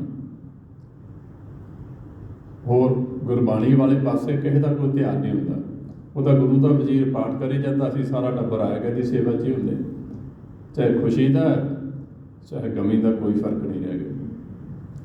कि आया गया ना नाराज हो जाए, महाराज की ना सुनांगे कोई फर्क नहीं, महाराज थोड़ा नाराज होना, वो तो गल ही कोई नहीं। आया गया ना किते घरों भी आके मैनू पानी नहीं पुछया, चाह नहीं पुछी, वो ना नाराज हो जाए। आए गया जी ध्यान है साਡਾ, ये साडी कहानी है अज दी तरीक च। वो 10 दिन असीं ਉਹਦੀਆਂ ਗੱਲਾਂ ਬਾਤਾਂ 'ਚ ਰੋਂਦੇ ਕਰਲਾਉਂਦੇ ਕੱਢਦੇ ਨੇ। ਇਹ ਨਹੀਂ ਕਿ ਬਹਿ ਕੇ ਮਹਾਰਾਜ ਦੇ ਬਚਨ ਸੁਣੀਏ, ਮਹਾਰਾਜ ਦੱਸਦੇ ਪਏ ਨੇ ਤੇ ਸਪਸ਼ਟ ਕਰਦੇ ਮੇਰੇ ਮਹਾਰਾਜ ਉਹਦੇ ਮਰਿਆ ਨਹੀਂ ਕੋਈ, ਨਾ ਕੋਈ ਮਰਦਾ ਜੀ, ਨਾ ਮਰਿਆ ਤੇ ਨਾ ਕੋਈ ਮਰਦਾ ਹੈ। ਸਿਰਫ ਜਿਵੇਂ ਅਸੀਂ ਇਸ ਘਰ 'ਚੋਂ ਉੱਠਣਾ ਕੁਝ ਸਮੇਂ ਬਾਅਦ ਤੇ ਕਿਤੇ ਹੋਰ ਦੂਰ ਮੰਜ਼ਿਲ 'ਤੇ ਚਲੇ ਜਾਣਾ, ਉਹ ਹੈ ਕਹਾਣੀ ਇੱਧਰ ਕਿ ਆਹ ਘਰ ਅਸੀਂ ਛੱਡਦੇ ਨੇ, ਅਗਾਂ ਸਾਨੂੰ ਕਿਤੇ ਹੋਰ ਭੇਜ ਦਿੱਤਾ ਜਾਣਾ। ਹੋਰ ਕਿੱਥੇ ਭੇਜ ਦਿੱਤਾ ਜਾਣਾ, ਜਾਂ ਕਿੱਥੇ ਅਸੀਂ ਜਾਣਾ ਹੈ, ਜਾਂ ਕਿੱਥੇ ਉਹ ਸਾਡਾ ਸੰਗੀ ਸਾਥੀ ਗਿਆ। ਇਸ ਕਰਕੇ ਮਹਾਰਾਜ ਨੂੰ ਅਸੀਂ ਘਰ ਲੈ ਕੇ ਜਾਂਦੇ ਕਿ ਮਹਾਰਾਜ ਜੀ ਸਾਨੂੰ ਦੱਸੋ, ਪੁੱਛਣਾ ਹੁੰਦਾ ਮਹਾਰਾਜ ਕਿ ਸਾਡਾ ਸੰਗੀ ਸਾਥੀ ਕਿੱਥੇ ਚਲਾ ਗਿਆ, ਅਤੇ ਇਸੇ ਤਰ੍ਹਾਂ ਅਸੀਂ ਵੀ ਜਾਣਾ, ਅਤੇ ਅਸੀਂ ਕਿੱਥੇ ਜਾਵਾਂਗੇ, ਨਾਲ ਉਹਦਾ ਤੇ ਕਹਾਣੀ ਆਪਣੀ ਚੱਲਣੀ ਹੁੰਦੀ। ਬਾਬਾ ਫਰੀਦ ਜੀ ਦਾ ਬਚਨ ਆਉਂਦਾ, ਆਉਂਦੇ ਆ ਜਦੋਂ ਕੋਈ ਜੀਵ ਸਰੀਰ ਛੱਡਦਾ ਹੈ ਨਾ, ਅਤੇ ਮੈਂ ਉਸ ਸਥਾਨ 'ਤੇ ਜਾਂਦਾ ਅਤੇ ਕਈ ਦੇਖਦਾ ਲੋਕ ਕੰਮਾਂ ਦੀਆਂ ਗੱਲਾਂ ਕਰਦੇ ਹੁੰਦੇ, ਕੰਮਾਂ ਨਾਲ ਜੁੜੇ ਹੁੰਦੇ। ਕੋਈ ਕਹਿੰਦਾ ਕਿ ਮੈਨੂੰ ਕੁਛ ਦੇ ਗਿਆ, ਅਤੇ ਕੋਈ ਕਹਿੰਦਾ ਮੈਥੋਂ ਕੁਛ ਲੈ ਗਿਆ। ਸੰਸਾਰੀ ਪਦਾਰਥ ਹੈ, ਕਹਿੰਦੇ ਇੱਥੋਂ ਤੱਕ ਹੀ ਸੀਮਤ ਰਹਿੰਦੇ, ਉਹ ਮੌਤ ਨੂੰ ਯਾਦ ਨਹੀਂ ਕਰਦੇ। ਪਰ ਬਾਬਾ ਫਰੀਦ ਜੀ ਕਹਿੰਦੇ ਮੈਨੂੰ ਉਸ ਮੌਤ ਨੂੰ ਵੇਖ ਕੇ ਆਪਦੀ ਮੌਤ ਦਾ ਚੇਤਾ ਹੋ ਗਿਆ ਕਿ ਫਰੀਦਾ ਹੁਣ ਅਗਲਾ ਨੰਬਰ ਤੇਰਾ ਹੀ, ਤੂੰ ਆਪਦਾ ਧਿਆਨ ਕਰ। ਫਰੀਦਾ ਇਨ ਲੋਇਨ ਦੇਖਦਿਆਂ ਕੇਤੀ ਚੱਲ ਗਈ, ਲੋਕਾਂ ਆਪੋ ਆਪਣੀ ਮੈਂ ਆਪਣੀ ਪਈ। ਉਹਦੇ ਮੈਨੂੰ ਤਾਂ ਆਪਦਾ ਫਿਕਰ ਪੈ ਜਾਂਦਾ, ਫਰੀਦਾ ਹੁਣ ਅਗਲਾ ਨੰਬਰ ਤੇਰਾ ਹੀ, ਤੇ ਸੰਭਾਲ ਲਵਾਂ। ਇਹ ਵਾਰ-ਵਾਰ ਨਹੀਂ ਮਿਲਣਾ, ਮਨ ਜਦ ਦੁਲਾਭਾ ਹੋਏ ਨਾ ਬਾਰੰਬਾਰ, ਜਿਵੇਂ ਫਲ ਪਾਕੇ ਪਏ ਕਰੇ ਬਹੁਤ ਨਾ ਲਾਗੇ ਡਾਰੋ, ਫਰੀਦਾ ਦੁਬਾਰਾ ਨਹੀਂ ਮਿਲਣਾ, ਸੰਭਾਲ ਲਾ ਜੇ ਸੰਭਾਲ ਸਕਦਾ। ਸੋ ਕਹਾਣੀ ਦੱਸ ਕਿ ਸਾਨੂੰ ਕਿਸੇ ਦੀ ਮੌਤ ਵੇਖ ਕੇ ਆਪਦੀ ਮੌਤ ਚੇਤੇ ਆਵੇ, ਅਤੇ ਉਸ ਮੌਤ ਨੂੰ ਕਿਵੇਂ ਅਸੀਂ ਮਰਨਾ ਕਿ ਸਾਡਾ ਮਰਿਆ ਸਫਲਾ ਹੋ ਜਾਏ, ਉਹ ਮਹਾਰਾਜ ਨੇ ਦੱਸਣਾ ਸੀ, ਸਮਝਾਉਣਾ ਸੀ ਕਿ ਸਾਡਾ ਮਰਨਾ ਸਫਲਾ ਹੋ ਜਾਵੇ, ਬਾਰ-ਬਾਰ ਨਾ ਮਰਨਾ ਪਏ ਸਾਨੂੰ, ਅਤੇ ਉਹ ਤਾਂ ਮਹਾਰਾਜ ਨੇ ਦੱਸਣਾ ਸੀ, ਅਤੇ ਉਹ ਅਸੀਂ ਨਾ ਸੁਣਦੇ ਨਾ ਵਿਚਾਰਦੇ, ਫਟਾਫਟ ਛੇਤੀ, ਕਿਉਂਕਿ ਦਾਸ ਤੁਹਾਡੇ ਵਿੱਚ ਹੀ ਰਹਿੰਦਾ। ਖੁਸ਼ੀ ਦਾ ਭੋਗ ਹੋਵੇ ਤਾਂ ਵੀ ਭਾਈ ਜੀ ਦੀ ਧੌਣ 'ਤੇ ਅਸੀਂ ਤਲਵਾਰ ਰੱਖ ਦਿੰਦੇ ਸਮੇਂ ਦੀ, ਭਾਈ ਜੀ ਛੇਤੀ ਛੇਤੀ ਭੋਗ ਪਾ ਦਿਓ, ਮਗਰੋਂ ਅਸੀਂ ਨੱਚਣਾ ਗਾਉਣਾ, ਆਏ ਗਏ ਦੀ ਸੇਵਾ ਕਰਨੀ। ਉਦੋਂ ਵੀ ਇਹੋ ਗੱਲਾਂ ਹੁੰਦੀਆਂ। ਦੂਸਰਾ ਮੌਕਾ ਹੁੰਦਾ ਵਿਆਹ ਦਾ, ਸ਼ਾਦੀ ਦਾ, ਭਾਈ ਜੀ ਛੇਤੀ ਛੇਤੀ 4 ਲਾਵਾਂ ਪੜ੍ਹ ਦਿਓ, ਰਿਸ਼ਤੇਦਾਰਾਂ ਨੇ ਜੇ ਜਾ ਕੇ ਨੱਚਣਾ ਗਾਉਣਾ, ਅਸੀਂ ਘਰਾਂ ਨੂੰ ਜਾਣਾ, ਛੇਤੀ ਛੇਤੀ 4 ਲਾਵਾਂ ਪੜ੍ਹ ਦਿਓ। ਹਾਲਾਂਕਿ 4 ਲਾਵਾਂ ਦੇ ਵਿੱਚ ਵਿਛੋੜੇ ਤੋਂ ਮਿਲਾਪ ਦੀ ਕਹਾਣੀ ਸੀ, ਪਰ ਅਸੀਂ ਇੱਕ ਫਾਰਮੈਲਿਟੀ ਬਣਾ ਕੇ ਰੱਖ ਦਿੱਤੀ। ਉਸ ਤੋਂ ਬਾਅਦ ਜੋ ਦਾਹ ਸੰਸਕਾਰ ਕਰਦੇ ਹਾਂ ਅਸੀਂ, ਐਲਾਨੀਆਂ ਦਾ ਪਾਠ, ਭਾਈ ਜੀ ਛੇਤੀ ਛੇਤੀ ਪੜ੍ਹ ਦਿਓ, ਰਿਸ਼ਤੇਦਾਰਾਂ ਨੇ ਬੜੀ ਦੂਰ ਜਾਣਾ। ਉਹ ਵੀ ਅਸੀਂ ਇੱਕ ਰੀਤ ਬਣਾ ਕੇ ਰੱਖਤੀ, ਇੱਕ ਰੀਤ ਬਣਾਤੀ। ਹਾਲਾਂਕਿ ਬਾਣੀ ਦੇ ਕੋਈ ਮਾਇਨੇ ਸਨ, ਸਾਨੂੰ ਜਿਹੜੀ ਗੁਰਬਾਣੀ ਇੱਕ ਸਮੇਂ ਨਾਲ ਜੋੜ ਕੇ ਦਿੱਤੀ ਨਾ, ਉਹਦੇ ਖਾਸ ਮਾਇਨੇ ਨੇ, ਖਾਸ ਮਾਇਨੇ ਆ ਉਹਦੇ, ਸਾਨੂੰ ਸਮੇਂ ਨਾਲ ਜੋੜ ਕੇ ਸਮਝਾਉਣ ਦੇ ਕੁਝ ਖਾਸ ਖੇਡ ਸੀ। ਜਿਵੇਂ ਹੁਣ ਝੋਨਾ ਖੜਾ ਹੈ ਨਾ, ਤੇ ਝੋਨੇ ਬਾਰੇ ਕਿਸੇ ਨੂੰ ਸਮਝਾਉਣਾ ਹੋਵੇ ਤੇ ਕਿੰਨਾ ਸੌਖਾ ਹੈ, ਬਾਹਰ ਜਾ ਕੇ ਵਿਖਾਈ ਦੇਣਾ ਕਿ ਭਾਈ ਸਾਹਿਬ ਜੀ ਜਿਹਨੇ ਨਹੀਂ ਵੇਖਿਆ ਝੋਨਾ, 1 ਮਿੰਟ ਲੱਗੇਗਾ ਸਮਝਾਉਣ ਵਾਸਤੇ। ਤੇ ਜੇ ਝੋਨਾ ਹੈ ਨਹੀਂ, ਅਜੇ ਕਿਤੇ ਨੇੜੇ ਤੇੜੇ ਬੀਜਿਆ ਨਹੀਂ, ਆਪਣੇ ਕੋਲ ਕੋਈ ਮੂਵੀ ਨਹੀਂ, ਕੋਈ ਫੋਟੋ ਨਹੀਂ, ਕੋਈ ਬੀਜ ਨਹੀਂ ਪਿਆ ਉਹਦਾ, ਤੇ ਆਪਾਂ ਝੋਨੇ ਬਾਰੇ ਸਮਝਾਉਣਾ ਹੋਵੇ, ਉਹ ਸਮਝਾ ਕੇ ਆਪਾਂ ਪਾਗਲ ਹੋ ਜਾਵਾਂਗੇ, ਉਹ ਨਹੀਂ ਸਮਝ ਪਾਏਗਾ। ਤੇ ਜਦੋਂ ਝੋਨਾ ਕੋਲ ਖੜਾ 1 ਮਿੰਟ ਦਾ ਕੰਮ ਹੈ ਕਿ ਭਾਈ ਸਾਹਿਬ ਜੀ ਆ ਜੇ ਝੋਨਾ, ਉਹ 1 ਮਿੰਟ 'ਚ ਸਮਝੋ ਵੀ ਇਸ ਤਰ੍ਹਾਂ ਦਾ ਹੁੰਦਾ ਹੈ। ਤੇ ਮਗਰੋਂ 100 ਤਰ੍ਹਾਂ ਦੀ ਫਸਲ ਖੜੀ, ਉਹਨੂੰ ਪੁੱਛੋ ਨਾ ਝੋਨਾ ਕਿਹੜਾ, ਤੇ ਉਹ ਦੱਸ ਦੇਗਾ ਜੀ ਆ। ਇਹਨੂੰ ਪ੍ਰੈਕਟੀਕਲੀ ਕਹਿੰਦੇ, ਪ੍ਰੈਕਟੀਕਲੀ ਗਿਆਨ। ਤੇ ਮਹਾਰਾਜ ਨੇ ਉਸ ਸਮੇਂ ਦੇ ਨਾਲ ਪ੍ਰੈਕਟੀਕਲੀ ਗਿਆਨ ਦਿੱਤਾ ਹੈ ਵੀ ਇਹਨਾਂ ਨੂੰ ਮੌਕਿਆਂ 'ਤੇ ਸੌਖਾ ਸਮਝ ਪੈ ਜਾਏ। ਤੇ ਅਲਾਣੀਆਂ ਦੇ ਪਾਠ 'ਚ ਉੱਥੇ ਸਾਨੂੰ ਬੜਾ ਡੂੰਘਾ ਭੇਦ ਸਮਝਾਇਆ ਔਰ ਸਮੇਂ 'ਤੇ ਸਮਝਾਇਆ ਵੀ ਇਹਨੂੰ ਕਿਉਂ ਰੋਂਦੇ ਜੇ, ਇਹਨੇ ਜਾਣਾ ਸੀ, ਤੁਸੀਂ ਆਪ ਦਾ ਧਿਆਨ ਧਰੋ। ਅਗਲਾ ਨੰਬਰ ਤੁਹਾਡਾ ਜੀ, ਇਹਨੇ ਤਾਂ ਜਾਣਾ ਸੀ, ਚਲਾ ਗਿਆ, ਜਿੱਥੇ ਜਾਣਾ ਸੀ ਪਹੁੰਚ ਗਿਆ, ਆਪ ਦਾ ਖਿਆਲ ਕਰੋ। ਅਗਲਾ ਨੰਬਰ ਤੁਹਾਡਾ ਜੀ। ਪਰ ਜਿਨ੍ਹਾਂ ਦਾ ਨੰਬਰ ਹੈ ਅਗਲਾ ਸਾਡਾ ਹੀ ਸੁਣਦੇ ਆ, ਉਹ ਜਾ ਚੁੱਕਾ, ਸੁਣ ਨਹੀਂ ਸਕਦਾ। ਅਸੀਂ ਬਾਣੀ ਨੂੰ ਸੁਣਦੇ ਨਹੀਂ, ਅਸੀਂ ਤਾਂ ਕਹਿੰਦੇ ਭਾਈ ਜੀ ਛੇਤੀ ਕਰੋ, ਬਸ ਭੋਗ ਪਾ ਦਿਓ ਜੀ, ਬੜੀ ਦੂਰ ਇਸ ਤਰ੍ਹਾਂ ਪਹੁੰਚਣਾ। ਆਹ ਸਾਡੀ ਹਾਲਾਤ ਹੈ ਅੱਜ ਸਮੇਂ। ਤੇ ਰੋਈ ਜਾਂਦੇ ਹਾਂ, ਡਿੰਗੀ ਜਾਂਦੇ ਹਾਂ ਅਸੀਂ, ਪਰ ਇਹ ਨਹੀਂ ਵੀ ਝੱਟ ਬਹਿ ਕੇ ਗੁਰਬਾਣੀ ਸੁਣਨੀ। 10 ਤੇ 54 ਸਾਲ ਉਮਰ ਹੋ ਚੁੱਕੀ, ਗੁਰੂ ਦੀ ਬਖਸ਼ਿਸ਼ ਨਾਲ 21-22 ਸਾਲ ਹੋ ਗਿਆ ਇਸ ਪ੍ਰਚਾਰ ਦੇ ਰਸਤੇ ਚੱਲਦੇ। ਸਿਰਫ ਇੱਕ ਵਾਰ ਇੱਕ ਸਥਾਨ ਤੇ, ਉਹ ਵੀ ਇੱਕ ਸਾਡਾ ਗੁਰਮੁਖ ਪਿਆਰਾ ਸੀ, ਉਹਦੇ ਘਰੇ ਮੌਕਾ ਮਿਲਿਆ, ਉੱਥੇ ਅਲਾਣੀਆਂ ਦੇ ਮੌਕਿਆਂ ਤੇ ਰਾਣੀਆਂ ਦੇ ਪਾਠ ਤੇ ਵਿਚਾਰ ਦਾ। ਨਹੀਂ ਤਾਂ ਅਜੇ ਤੱਕ ਦਾਸ ਨੇ ਨਹੀਂ ਦੇਖਿਆ ਵੀ ਕਿਤੇ ਕੋਈ 2 ਮਿੰਟ ਵੀ ਕਹਿ ਦਿਓ ਜੀ, ਅੱਜ 2 ਮਿੰਟ ਹੀ ਵਿਚਾਰ ਕਰ ਲਓ ਜੀ, ਨਾ ਛੇਤੀ। ਇਹ ਸਾਡੀ ਹਾਲਾਤ ਹੈ ਅੱਜ ਸਾਡੀ ਸਾਰਿਆਂ ਦੀ। ਤੇ ਕੀ ਭਾਲਦੇ ਹਾਂ ਗੁਰੂ ਕੋਲੋਂ? ਜਦੋਂ ਗੁਰੂ ਦੇ ਬਚਨ ਸੁਣਨ ਦਾ ਸਾਡੇ ਕੋਲ ਮੌਕਾ ਹੀ ਨਹੀਂ, ਵਿਚਾਰਨ ਦਾ ਮੌਕਾ ਨਹੀਂ, ਤੇ ਗੁਰੂ ਕੋਲ ਭਾਲਦੇ ਕਿ ਮਿਲਣਾ ਕੀ? ਉਹ ਨਹੀਂ ਜੀ ਕੁਛ ਮਿਲਣਾ। ਇਹ ਮਹਾਰਾਜ ਖੁਦ ਕਹਿੰਦਾ, ਹੁੰਦੇ ਸੀਸ ਨਵਾਏ ਕਿਹਾ ਸੀ ਜਾਰੀ ਦੇ ਕਸੁੱਦੇ ਜਾਏ। ਕਸੁੱਦਾ ਕਿਹੜਾ? ਕਿ ਕੰਮਾਂ ਕਾਰਾਂ 'ਚ, ਸੰਸਾਰੀ ਵਿਚਾਰਾਂ 'ਚ ਹੀ ਮਨ ਭੱਜਿਆ ਫਿਰਦਾ। ਮੱਥਾ ਜਦੋਂ ਟੇਕਦੇ ਧਿਆਨ ਉਦੋਂ ਵੀ ਉੱਤੇ ਹੀ ਹੁੰਦਾ। ਝੱਟ ਬਹਿੰਦੇ ਆ, ਇਹ ਛੇਤੀ ਸਮਾਪਤੀ ਨਾ ਕਰੇ ਤੇ ਭਾਈ ਜੀ ਦੀਆਂ ਕਥਾ ਕਰ ਤੇ ਮੈਂ ਨਿਕਲਾਂ ਇੱਥੋਂ। ਧਿਆਨ ਤਾਂ ਨਿਕਲਣ ਵਿੱਚ ਹੀ ਹੈ ਸਾਡਾ, ਗੁਰੂ ਕੋਲ ਬਹਿਣ ਦਾ ਤਾਂ ਧਿਆਨ ਹੀ ਹੈ ਨਹੀਂ। ਕੀ ਭਾਲਦੇ ਆ ਗੁਰੂ ਕੋਲ? ਕੀ ਮਿਲੇਗਾ ਸਾਨੂੰ? ਕੁਛ ਨਹੀਂ ਮਿਲਣਾ, ਭੁਲੇਖਾ ਸਾਡਾ। ਕਿਉਂਕਿ ਉਹਨਾਂ ਨੂੰ ਮਿਲਣਾ ਜਿਹੜੇ ਗੁਰੂ ਕੋਲ ਬਹਿਣੇ। ਮਹਾਰਾਜ ਕਹਿੰਦੇ ਨਾ, ਸਾਚ ਕਹੂੰ ਸੁਣ ਲੈ ਹੋ ਸਵੇ, ਜਿਹਨੂੰ ਪ੍ਰੇਮ ਕੀਓ ਤੇ ਨਹੀਂ ਪ੍ਰਭ ਪਾਇਓ। ਪ੍ਰੇਮ ਸਾਡਾ ਕਿਹਦੇ ਨਾਲ ਹੈ? ਧੀਆਂ ਪੁੱਤਰਾਂ ਨਾਲ, ਸਾਡਾ ਕਾਰੋਬਾਰ ਨਾਲ, ਬੱਚਿਆਂ ਨਾਲ, ਸਰੀਰ ਨਾਲ, ਸੰਸਾਰ ਨਾਲ। ਗੁਰੂ ਨਾਲ ਪ੍ਰੇਮ ਕਿੱਥੇ ਹੈਗਾ? ਜਿਹਦੇ ਨਾਲ ਪ੍ਰੇਮ ਹੁੰਦਾ ਨਾ, ਉਹਦੇ ਕੋਲ ਉੱਠਣ ਨੂੰ ਜੀ ਨਹੀਂ ਕਰਦਾ। ਵਿਚਾਰ ਕੇ ਦੇਖ ਲਿਆ ਜੀ। ਤੇ ਜਿਹਦੇ ਨਾਲ ਪ੍ਰੇਮ ਨਹੀਂ, ਉਹ ਕਹਿੰਦਾ ਬਹਿ ਜਾ। ਅਸੀਂ ਉਹਦੇ ਕੋਲ ਖੇੜਾ ਛੁਡਾਣੇ ਨਹੀਂ, ਭਾਈ ਸਾਹਿਬ ਜੀ ਮੈਂ ਜਾਣਾ, ਜਾ ਕੇ ਭਾਵੇਂ ਵਿਹਲੇ ਹੀ ਬਹਿਣਾ ਹੋਵੇ। ਇਹ ਸੰਸਾਰੀ ਖੇਡ 'ਚ ਆਪਾਂ ਦੇਖਦੇ। ਤੇ ਇਹਦਾ ਮਤਲਬ ਜੇ ਗੁਰੂ ਕੋਲ ਝੱਟ ਬਹਿਣ ਨੂੰ ਮੇਰਾ ਮਨ ਨਹੀਂ ਕਰਦਾ, ਮੇਰਾ ਪ੍ਰੇਮ ਹੈ ਨਹੀਂ ਗੁਰੂ ਨਾਲ। ਵਿਖਾਵਾ ਜ਼ਰੂਰ ਮੈਂ ਕਰਦਾ, ਚਾਹੇ ਮੈਂ ਬਾਣਾ ਪਾਈ ਫਿਰਾਂ, ਇਹ ਵਿਖਾਵੇ ਤੱਕ ਹੈ। ਜੇ ਮੇਰਾ ਮਨ ਝੱਟ ਟਿਕਦਾ ਹੀ ਨਹੀਂ ਗੁਰੂ ਕੋਲ, 1 ਘੰਟਾ 2 ਘੰਟੇ ਗੁਰੂ ਕੋਲ ਨਹੀਂ ਮੇਰਾ ਮਨ ਟਿਕਦਾ ਰੋਜ਼। ਹਾਲਾਂਕਿ 12-14 ਘੰਟੇ ਪਰਿਵਾਰ ਦੇ ਕੰਮ ਹੀ ਕਰਨੇ, ਸਰੀਰ ਦੇ ਕੰਮ ਹੀ ਕਰਨੇ, 1-2 ਘੰਟੇ ਮੇਰਾ ਮਨ ਨਹੀਂ ਗੁਰੂ ਕੋਲ ਟਿਕਦਾ, ਤੇ ਇਹਦਾ ਮਤਲਬ ਹੈ ਨਹੀਂ ਮੇਰਾ ਵਿਖਾਵਾ ਕਰ। ਆਖਰੀ ਮੌਕਾ ਹੁੰਦਾ ਅੰਤਮ ਅਰਦਾਸ, ਤੇ ਉਦੋਂ ਵੀ ਹਾਲਾਤ ਉੱਥੇ ਹੁੰਦੀ। ਮਗਰੋਂ ਨੇਤਾ ਆਉਂਦੇ ਨੇ, ਉਹ ਦੇਖੀ ਤਾਂ ਅੱਧਾ ਘੰਟਾ ਲਾ ਜਾਂਦੇ ਨੇ, ਉਹਦੀਆਂ ਗੱਲਾਂ ਕਰੀ ਜਾਣਗੇ, ਬੜਾ ਚੰਗਾ ਸੀ ਜੀ, ਬੜਾ ਚੰਗਾ, ਭਾਵੇਂ ਉਹ ਮੇਰੇ ਵਰਗਾ ਠੱਗੀਆਂ ਹੀ ਮਾਰਦਾ ਰਹੇ ਸਾਰੀਆਂ, ਉਹਦੇ ਪੋਚੇ ਪਾਈ ਜਾਣਗੇ ਜੀ, ਬੜਾ ਵਧੀਆ ਸੀ, ਬੜਾ ਚੰਗਾ ਸੀ। ਅੱਧਾ ਪੌਣਾ ਘੰਟਾ ਉਹ 5-4 ਜਾਣੇ ਮਿਲ ਕੇ ਲਾ ਦੇਣਗੇ। ਤੇ ਜੇ ਕਿਤੇ ਕਥਾ ਵਾਲਾ 10 ਮਿੰਟ ਵੀ ਉੱਪਰ ਲਾ ਦੇਣ, ਉਹਨੂੰ ਕਹਿਣਗੇ ਕਿ ਤੈਨੂੰ ਟਾਈਮ ਨਹੀਂ ਮਿਲਣਾ। ਅਗਰ ਟਾਈਮ ਨਹੀਂ ਮਿਲਣਾ, ਇਹ ਹਾਲਾਤ ਹੈ ਸਾਡੇ। ਜੇ ਕਿਤੇ 10 ਮਿੰਟ ਲੇਟ ਲਾ ਗਿਆ ਕਥਾ ਵਾਲਾ, ਤਾਂ ਅਗਲੀ ਵਾਰ ਜੋ ਤੁਸੀਂ ਪੁੱਛੋ ਨਾ, ਕਹਿੰਦੇ ਜੀ ਤੁਸੀਂ ਟਾਈਮ ਵੱਧ ਲਾਉਂਦੇ ਜੇ ਤੁਹਾਨੂੰ ਟਾਈਮ ਨਹੀਂ ਦੇਣਾ। ਦਾਸ ਨਾਲ ਪ੍ਰੈਕਟੀਕਲ ਹੀ ਹੋਈ ਕਿਸੇ ਗੱਲ।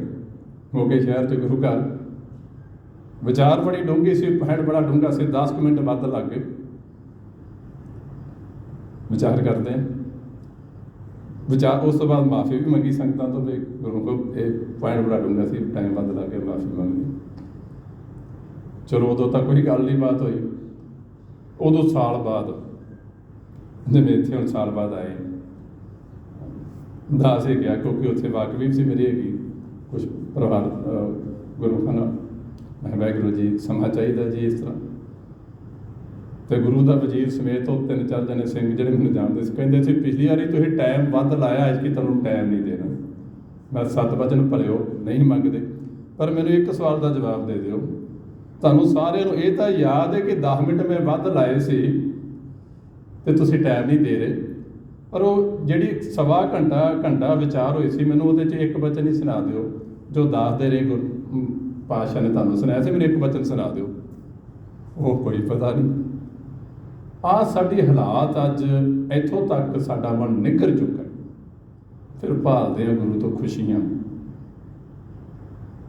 ਤੇ ਜਦੋਂ ਅੰਤਮ ਅਰਦਾਸ ਹੁੰਦੀ ਨਾ ਉਦੋਂ ਵੀ ਹਾਲਾਤ ਸਾਡੀ ਇਹੋ ਹੀ ਹੁੰਦੇ। ਤੇ ਭੁੱਲ ਜੋ ਗੁਰੂ ਦਾ ਵਜ਼ੀਰ ਅਰਦਾਸ ਕਰ ਦੇਗਾ ਵੀ ਇਸ ਜੀਵ ਨੂੰ ਦਰਗਾਹ 'ਚ ਸਥਾਨ ਮਿਲ ਜੇ, ਤੇ ਇਹ ਬੜੀ ਕੌੜੀ ਗੱਲ ਜੇ ਤੇ ਸੱਚੀ ਗੱਲ ਜੇ। ਨਹੀਂ ਜੇ ਮਿਲਣੀ, ਇਹ ਗੱਲ ਮੇਰਾ ਬਾਪੂ ਕਹਿੰਦਾ ਪਿਆ, ਮੈਂ ਨਹੀਂ ਕਹਿ ਰਿਹਾ।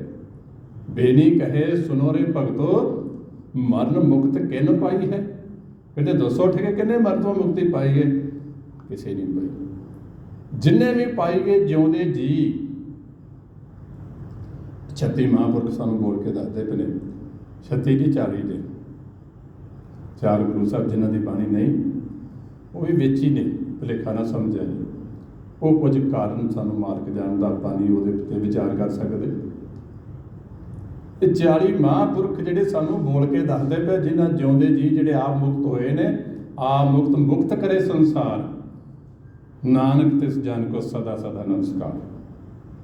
ਉਹ ਦੱਸਦੇ ਪਏ ਨੇ ਮਰਨ ਤੋਂ ਮੁਕਤ ਕੋਈ ਨਹੀਂ ਜੇ ਹੁੰਦਾ, ਭੁਲੇਖੇ 'ਚ ਨਾ ਰਹੇ। ਅਸੀਂ ਤਾਂ ਅਰਦਾਸ ਕਰਾਉਣੀ 10ਵੇਂ ਤੇ ਆ ਕੇ 10 ਦਿਨਾਂ ਬਾਅਦ। ਚਲੋ ਪਹਿਲੀ ਅਰਦਾਸ ਆਪਾਂ ਜਿਹੜੀ ਕਰਦੇ ਆ ਦਾਹ ਸੰਸਕਾਰ ਤੇ ਜਦੋਂ ਲੈ ਕੇ ਜਾਂਦੇ ਜੀਵ ਨੂੰ, ਉਹਦੇ 'ਚ ਵੀ ਕੋਈ 10-12 ਘੰਟੇ ਪੈ ਜਾਂਦੇ ਆ। ਤੇ ਬਾਪੂ ਕੀ ਕਹਿੰਦਾ, ਕਦੀ ਸੁਣੀ ਬਾਪੂ ਦੀ ਗੱਲ? ਉਹਦੇ 1 ਸਕਿੰਟ ਲਈ ਛੋਟ ਨਹੀਂ ਮਿਲਣੀ। 1 ਸੈਕਿੰਡ ਲਈ ਸਾਨੂੰ ਜਦੋਂ ਸਾਡੀ ਗੰਢ ਖੁੱਲ੍ਹ ਗਈ, 1 ਸਕਿੰਟ ਵਾਸਤੇ ਛੋਟ ਨਹੀਂ। ਜੇ ਸਾਡੇ ਕੋਲ ਨਾਮ ਦਾ ਖਜ਼ਾਨਾ ਨਹੀਂ ਤੇ ਅਗਲਿਆਂ ਫੜ ਕੇ ਅੱਗੇ ਲਾ ਲੈਣਾ, ਕੁੱਟਦੇ ਲੈ ਜਾਣਾ। ਇੱਕ ਬਿਲਮ ਨਾ ਦੇਣੀ ਛੋਟ ਵੇ ਬਣ ਜਾ ਰਿਹਾ ਮਿੱਤਰਾ, ਉਹਨਾਂ ਤਕੜੇ ਪਾਏ ਹੱਥ। ਗੁਰੂ ਦੇ ਵਜ਼ੀਰ ਨੇ ਤਾਂ ਪਹਿਲੀ ਅਰਦਾਸ ਕਰਨੀ ਆ ਕੇ 8-10-12 ਘੰਟੇ ਬਾਅਦ ਜਾਂ 24 ਘੰਟੇ ਬਾਅਦ, ਜਦੋਂ 10 ਸੰਸਕਾਰ ਲਈ ਲੈ ਕੇ ਚੱਲਾਂਗੇ। ਛੇਤੀ ਦੀ ਛੇਤੀ ਵੀ ਕੋਈ 2-3 ਘੰਟੇ ਪੈ ਜਾਣੇ, ਕਿੰਨੀ ਵੀ ਆਪਾਂ ਕਾਹਲੀ ਕਰ ਲਾਂਗੇ। ਤੇ ਮਹਾਰਾਜ ਤੇ ਕਹਿੰਦਾ 1 ਸਕਿੰਟ ਬਿਲਮ, 1 ਸਕਿੰਟ ਭਾਵ ਇੰਨਾ ਸਮਾਂ ਵੀ ਛੋਟ ਨਹੀਂ ਮਿਲਣੀ। ਜੇ ਨਾਮ ਨਹੀਂ ਉਸ ਸਮੇਂ ਆਖਰੀ ਸਵਾਸ ਤੇ ਜੇ ਨਾਮ ਦਾ ਖਜ਼ਾਨਾ ਨਹੀਂ, ਆਪਾਂ ਮਹਾਰਾਜ ਦੇ ਬਚਨਾਂ ਦੀ ਵਿਚਾਰ ਕਰ ਰਹੇ ਕਿ ਜੇ ਆਖਰੀ ਸਵਾਸ ਤੇ ਧਿਆਨ ਹੈ ਧੀਆਂ ਪੁੱਤਰਾਂ 'ਚ, ਤਾਂ ਸਿੱਧਾ ਸੂਰ ਦੀ ਜੂਨ 'ਚ ਅਗਲੇ ਫੜ ਕੇ ਲੈ ਜਾਣਾ, ਕੁੱਟ ਕੇ ਲੈ ਜਾਣਾ ਨਾਲ ਦੀ ਨਾਲ।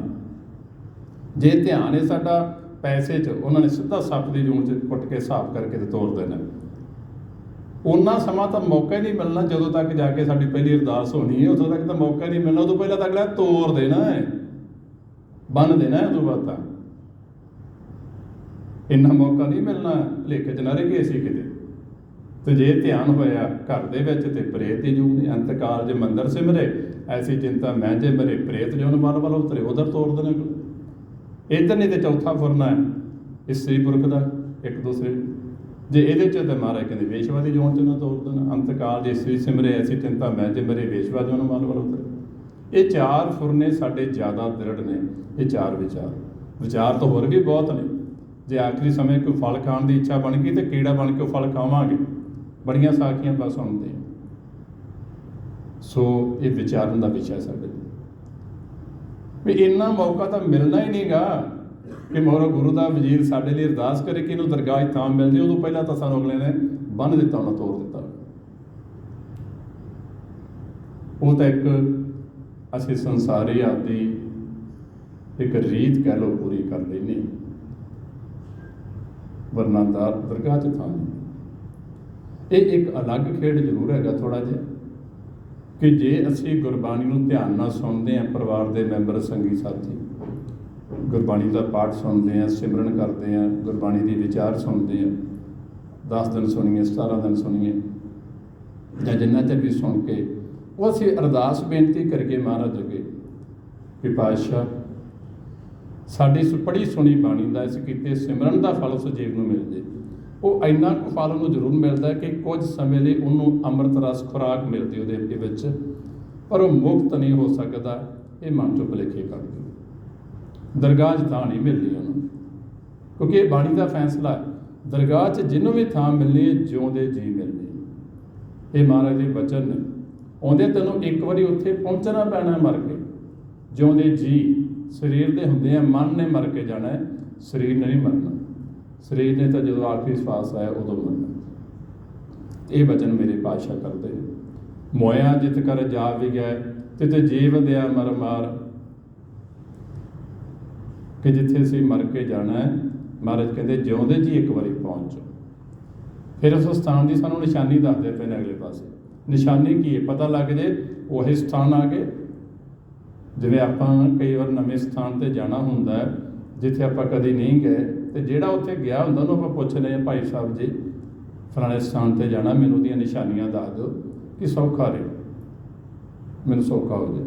ਉਹ ਦੱਸ ਦਿੰਦਾ ਹੈ ਨਾ, ਆ ਫਲਾਣਾ ਮੋੜ ਇਸ ਤਰ੍ਹਾਂ ਮੁੜੇਗਾ, ਸੱਜੇ ਮੁੜੂ, ਖੱਬੇ ਮੁੜੂ, ਫਿਰ ਇਸ ਤਰ੍ਹਾਂ ਨਹਿਰ ਆਊਗੀ, ਜਾਂ ਉੱਥੇ ਖਾਈ ਆਊਗੀ, ਜਾਂ ਉੱਥੇ ਕੋਈ ਦਰਿਆ ਆਊਗਾ, ਜਾਂ ਉੱਥੇ ਆ ਬਿਲਡਿੰਗ ਬਣੀ ਹੁੰਦੀ, ਉਹ ਨਿਸ਼ਾਨੀਆਂ ਦੱਸਦਾ ਹੈ ਨਾ।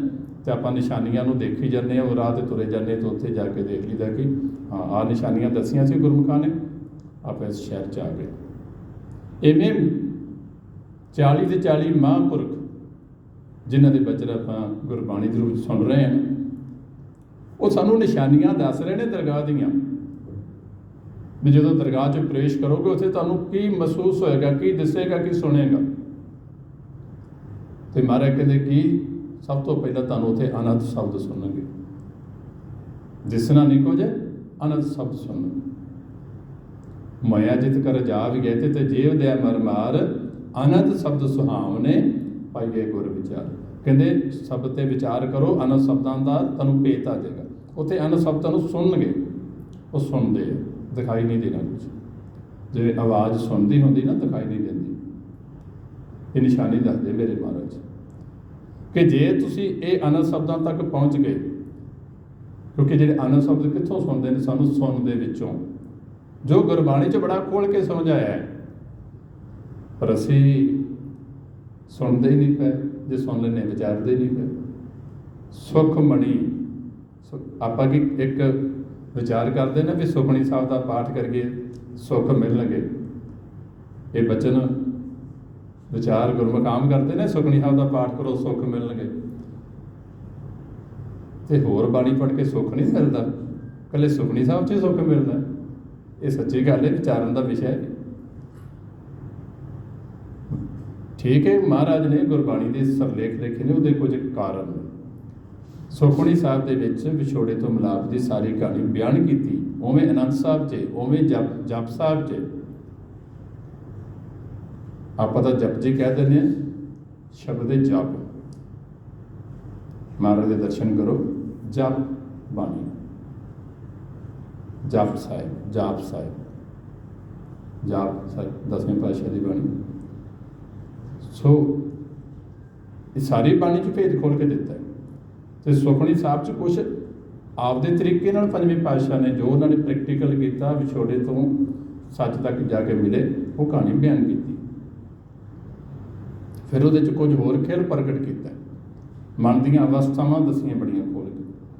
ਕਿਵੇਂ ਮਨ ਇੱਕ ਮਨਮੁਖ ਤੋਂ, ਇੱਕ ਪ੍ਰੇਤ ਤੋਂ, ਮਨਮੁਖ ਨੇ ਇੱਕ ਪ੍ਰੇਤ ਤੋਂ ਕੋ, ਇੱਕ ਪ੍ਰੇਤ ਤੋਂ ਕਿਵੇਂ ਮਨੁੱਖ ਬਣਦਾ, ਮਨੁੱਖ ਤੋਂ ਇਹ ਦੇਵਤਾ ਬਣਦਾ, ਸੰਤ ਬਣਦਾ, ਕਿਵੇਂ ਸਾਧੂ ਬਣਦਾ, ਕਿਵੇਂ ਇਹ ਬ੍ਰਹਮ ਗਿਆਨੀ ਬਣਦਾ, ਕਿਵੇਂ ਇਹ ਗੁਰਮੁਖ ਬਣਦਾ। ਉਹ ਅਵਸਥਾਵਾਂ ਨੇ ਸਾਰੀਆਂ ਸੁਖਮਣੀ ਸਾਹਿਬ 'ਚ। ਅਤੇ ਸੁਖਮਣੀ ਸਾਹਿਬ 'ਚ ਦੱਸਿਆ ਕਿ ਮਨ ਨੇ ਸੁੱਖ ਕਿਵੇਂ ਪ੍ਰਾਪਤ ਕਰਨਾ ਅਤੇ ਕਿਵੇਂ ਮਿਲੇਗਾ। ਉਹ ਭੇਦ ਖੋਲ੍ਹਤਾ। ਸੁਖਮਣੀ ਸੁਖ ਅੰਮ੍ਰਿਤ ਪ੍ਰਭ ਨਾਮ, ਭਗਤ ਜਨਾ ਕੇ ਮਨ ਬਿਸਰਾਮ। ਕਹਿੰਦੇ ਉਹ ਭਗਤਾਂ ਦੇ ਮਨ 'ਚ ਹੁੰਦਾ। ਅਤੇ ਭਗਤਾਂ ਦੇ ਮਨ 'ਚ ਕਿੱਥੋਂ ਆਉਂਦਾ? ਮਹਾਰਾਜ ਕਹਿੰਦੇ ਆ, ਭਗਤਾਂ ਨੇ ਆਪਦੇ ਸਰੀਰ 'ਚੋਂ ਹੀ ਕੱਢ ਕੇ ਉਹ ਨਾਮ ਨੂੰ ਮਨ 'ਚ ਲਿਆਂਦਾ ਹੁੰਦਾ, ਕਿਉਂਕਿ ਨਾਮ ਸਾਡੇ ਸਰੀਰ 'ਚ, ਸਾਡੀ ਕਾਇਆ 'ਚ ਮੌਜੂਦ ਹੈ। ਅਤੇ ਭਗਤ ਉਸ ਕਾਇਆ ਦੇ ਅੰਦਰੋਂ ਨਾਮ ਨੂੰ ਲੱਭ ਕੇ ਮਨ 'ਚ ਲਿਆਉਂਦੇ ਨੇ। ਇਹ ਸੁਖਮਣੀ ਸਾਹਿਬ ਦੱਸ ਰਿਹਾ ਹੁਣ ਸਾਨੂੰ। ਨੌ ਨਿਤ ਅੰਮ੍ਰਿਤ ਪ੍ਰਭ ਕਾ ਨਾਮ, ਦੇਹੀ ਮਹਿ ਇਸ ਕਾ ਵਿਸਰਾਮ। ਵਿਚਾਰੋ ਮਹਾਰਾਜ ਦੇ ਬਚਨ, ਪੰਜਵੇਂ ਪਾਤਸ਼ਾਹ ਦੇ ਸੁਖਮਣੀ ਸਾਹਿਬ। ਉਹਦੇ ਨੌ ਨਿਦਾ ਕਰਨ ਵਾਲਾ ਨਾਮ ਕਿੱਥੇ ਹੈ? ਤੁਹਾਡੀ ਦੇਹ 'ਚ ਪਿਆ। ਕੌਣ ਕਹਿੰਦੇ ਪਏ ਨੇ? ਮਹਾਰਾਜ ਸੁਖਮਨੀ ਸਾਹਿਬ ਕਹਿੰਦਾ ਪਿਆ, ਨੌ ਨਿਧ ਅੰਮ੍ਰਿਤ ਪ੍ਰਭ ਕਾ ਨਾਮ, ਦੇਹੀ ਮਹਿ ਇਸਕਾ ਵਿਸਰਾਮ। ਟਿਕਾਣਾ ਵਿਸ਼ਰਾਮ ਟਿਕਿਆ ਹੋਇਆ ਤੁਹਾਡੀ ਦੇਹੀ 'ਚ। ਕਦੋਂ ਤੱਕ? ਆਖਰੀ ਸਵਾਸ ਤੱਕ। ਇਸ ਕਰਕੇ ਸਾਨੂੰ ਦੱਸਿਆ ਮਹਾਰਾਜ ਨੇ ਕਿ ਆਖਰੀ ਸਵਾਸ ਤੱਕ ਜੋ ਨਾਮ ਤੱਕ ਅਸੀਂ ਪਹੁੰਚ ਸਕਦੇ ਹਾਂ, ਉਸ ਨਾਮ ਨੂੰ ਪਕੜ ਸਕਦੇ ਹਾਂ। ਉਹ ਨਾਮ ਨੇ ਸਾਨੂੰ ਦਰਗਾਹ 'ਚ ਲੈ ਕੇ ਜਾਣਾ ਹੈ। ਉਸ ਨਾਮ ਨੇ ਜਿਹੜਾ ਸਾਡੀ ਕਾਇਆ ਦੇ ਅੰਦਰ ਟਿਕਿਆ ਹੋਇਆ। ਇਹ ਮਹਾਰਾਜ ਦੱਸ ਰਹੇ ਨੇ, ਨੌ ਨਿਤ ਅੰਮ੍ਰਿਤ ਪ੍ਰਭ ਕਾ ਨਾਮ, ਦੇਹੀ ਮਹਿ ਇਸਕਾ ਵਿਸਰਾਮ। ਦੇਹੀ 'ਚ ਕਿੱਥੇ ਪਿਆ? ਵੀ ਡਾਕਟਰ ਭਾਵੇਂ ਜਿੰਨੀ ਮਰਜ਼ੀ ਚੀਜ਼ ਫੜ ਕਰ ਲੈਣ, ਉਹ ਡਾਕਟਰਾਂ ਦੇ ਹੱਥ ਨਹੀਂ ਆਉਣਾ। ਕਿੱਥੇ ਆ? ਦੇਹੀ ਅੰਦਰ ਜਿਹੜੀ ਸੁੰਨ ਹੈ, ਅੰਦਰਲੀ ਸੁੰਨ, ਅੰਤਰ ਸੁੰਨ, ਜਿਹੜੀ ਦੇਹ ਦੇ ਅੰਦਰ ਸੁੰਨ, ਉਹਦੇ 'ਚ ਨਾ ਸੁੰਨ ਸਮਾਦ ਅਨਹਦ ਤੇ ਨਾਦ। ਦੇਖੋ ਮਹਾਰਾਜ ਅੱਗੇ ਦੱਸ ਰਹੇ, ਕਹਿੰਦੇ ਤੁਹਾਡੀ ਦੇਹ ਦੇ ਅੰਦਰ ਜਿਹੜੀ ਸੁੰਨ ਸਮਾਦ ਹੈ ਨਾ, ਉਹਦੇ ਵਿੱਚ ਪਿਆ ਹੈ। ਕਿਸ ਰੂਪ 'ਚ ਪਿਆ ਹੈ? ਉਹ ਨਾਮ ਦੀ ਨਿਸ਼ਾਨੀ ਕੀ ਹੈ? ਅਨਹਦ ਤੇ ਨਾਦ। ਅਨਹਦ ਕਹਿੰਦੇ ਜਿਹਦੀ ਹੱਦਬੰਦੀ ਨਾ ਹੋਵੇ, ਨਾਦ ਕਹਿੰਦੇ ਆਵਾਜ਼ ਰੂਪ 'ਚ, ਆਵਾਜ਼ ਰੂਪ 'ਚ ਉਹ ਇੱਕ ਆਵਾਜ਼ ਹੈ ਮਾਲਕ ਦੀ, ਮਾਲਕ ਦੀ ਆਵਾਜ਼ ਹੈ, ਪਰਮਾਤਮਾ ਦੀ ਆਵਾਜ਼ ਹੈ, ਜਿਹਨੂੰ ਸਹਿ ਧੁਨ ਵੀ ਕਹਤਾ ਗੁਰਬਾਣੀ 'ਚ। ਸਤਿਗੁਰ ਤੇ ਪੈ ਵਿਚਾਰਾ,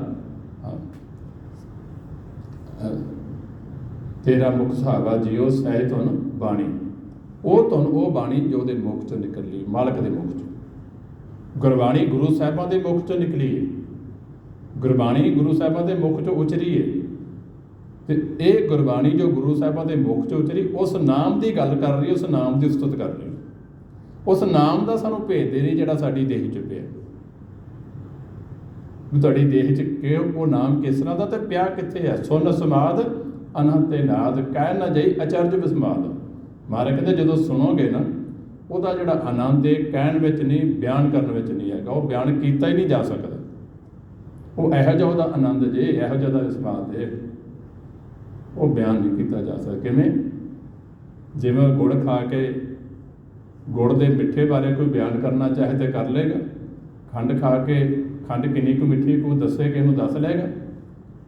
ਦੁੱਧ ਪੀ ਕੇ ਉਹਦਾ ਸਵਾਦ ਕੋਈ ਦੱਸਣਾ ਚਾਹੇ ਤਾਂ ਦੱਸ ਲਏਗਾ। ਕੋਈ ਫਲ ਖਾ ਕੇ ਆਪਾਂ ਉਹਦਾ ਕਿਸੇ ਨੂੰ ਸਵਾਦ ਦੱਸਣਾ ਚਾਹੀਏ ਤਾਂ ਦੱਸ ਲਾਂਗੇ ਵੀ ਕਿੰਨਾ ਕੁ ਸਵਾਦ ਹੈ? ਨਹੀਂ। ਹਾਂ, ਇਹ ਤਾਂ ਦੱਸ ਸਕਦਾ ਕਿ ਬਹੁਤ ਮਿੱਠਾ ਜੀ, ਬੜਾ ਸਵਾਦ, ਇੰਨੀ ਗੱਲ ਕਹਿ ਜਾਂਗੇ। ਪਰ ਕਿੰਨਾ ਕੁ ਮਿੱਠਾ, ਕਿੰਨਾ ਕੁ ਸਵਾਦ, ਜਿਹੜਾ ਉਸ ਫਲ ਨੂੰ, ਉਸ ਵਸਤੂ ਨੂੰ ਖਾਏਗਾ ਨਾ, ਪਤਾ ਉਹ ਨਹੀਂ ਲੱਗਣਾ। ਤੇ ਆਹੀ ਗੱਲ ਮੇਰਾ ਬਾਪੂ ਕਹਿ ਰਿਹਾ ਹੈ, ਕਹਿਣ ਨਾ ਜਾਈ ਅਚਰਜ ਵਿਸਮਾਦ।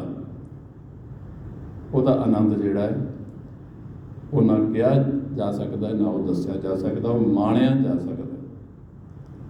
ਇਸੇ ਕਰਕੇ ਮੇਰਾ ਬਾਪੂ ਕਹਿੰਦਾ, ਗੂੰਗੇ ਗੁੜ ਖਾਇਆ ਤੋ ਕਿਆ ਕਹੇ। ਕੀ ਕਹੇ?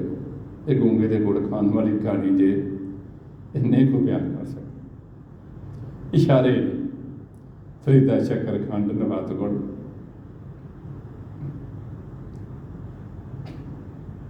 ਮਾਕਿਓ ਮਾਜਾ ਦੁੱਧ, ਸਭੇ ਵਸਤੂ ਮਿੱਠੀਆਂ ਰੱਬ ਨੂੰ ਭੋਜਨ ਦੁੱਧ। ਇਸ਼ਾਰੇ ਕੀਤੇ ਜਾ ਸਕਦੇ ਵੀ ਇਹਨਾਂ ਸਭ ਤੋਂ ਉੱਪਰ ਜੀ, ਉਹਦੇ ਬਰਾਬਰ ਕੋਈ ਆਨੰਦ ਨਹੀਂ ਹੈਗਾ।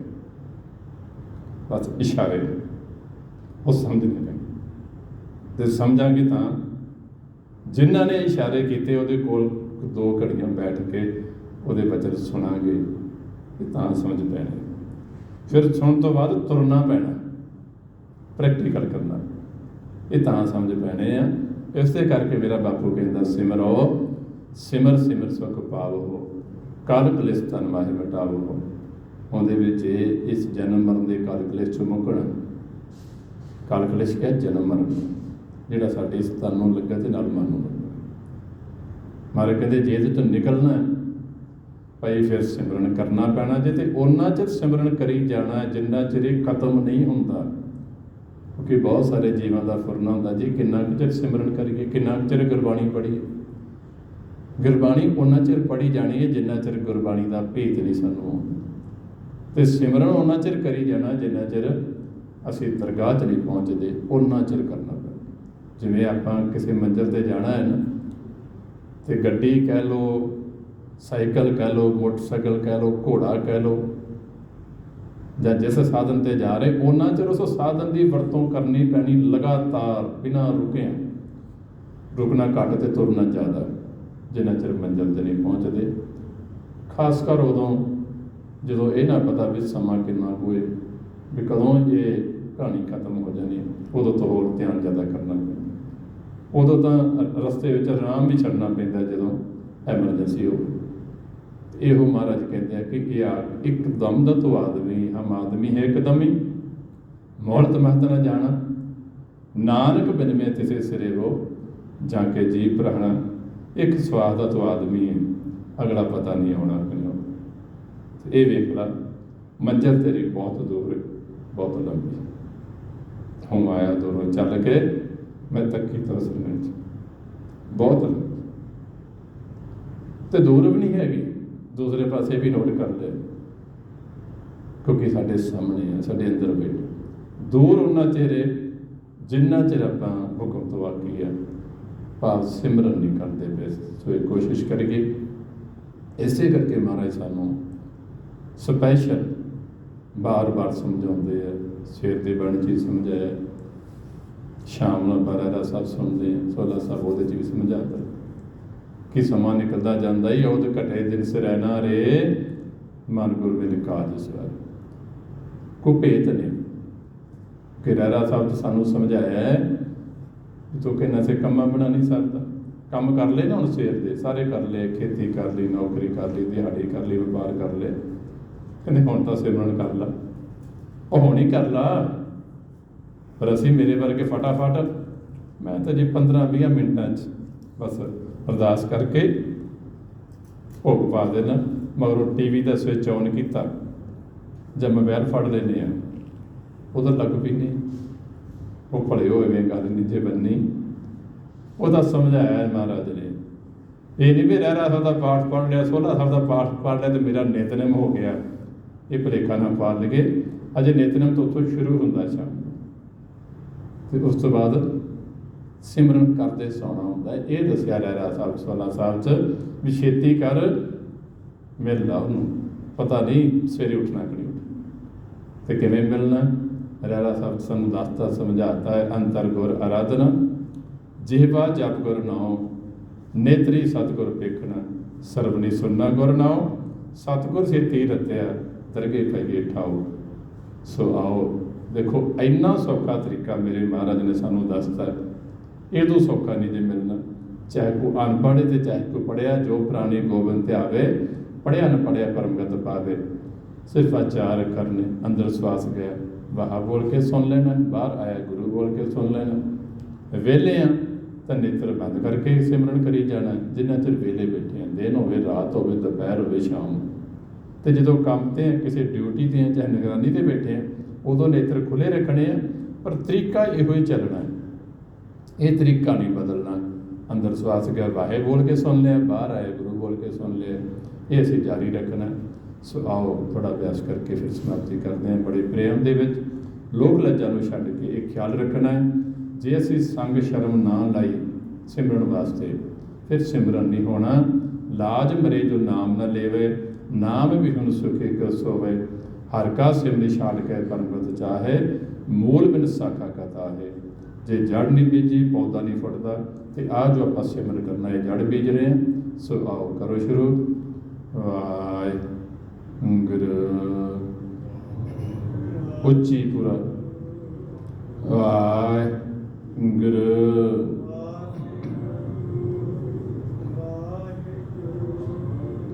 वाहिगुरू वाहिगुरू वाहिगुरू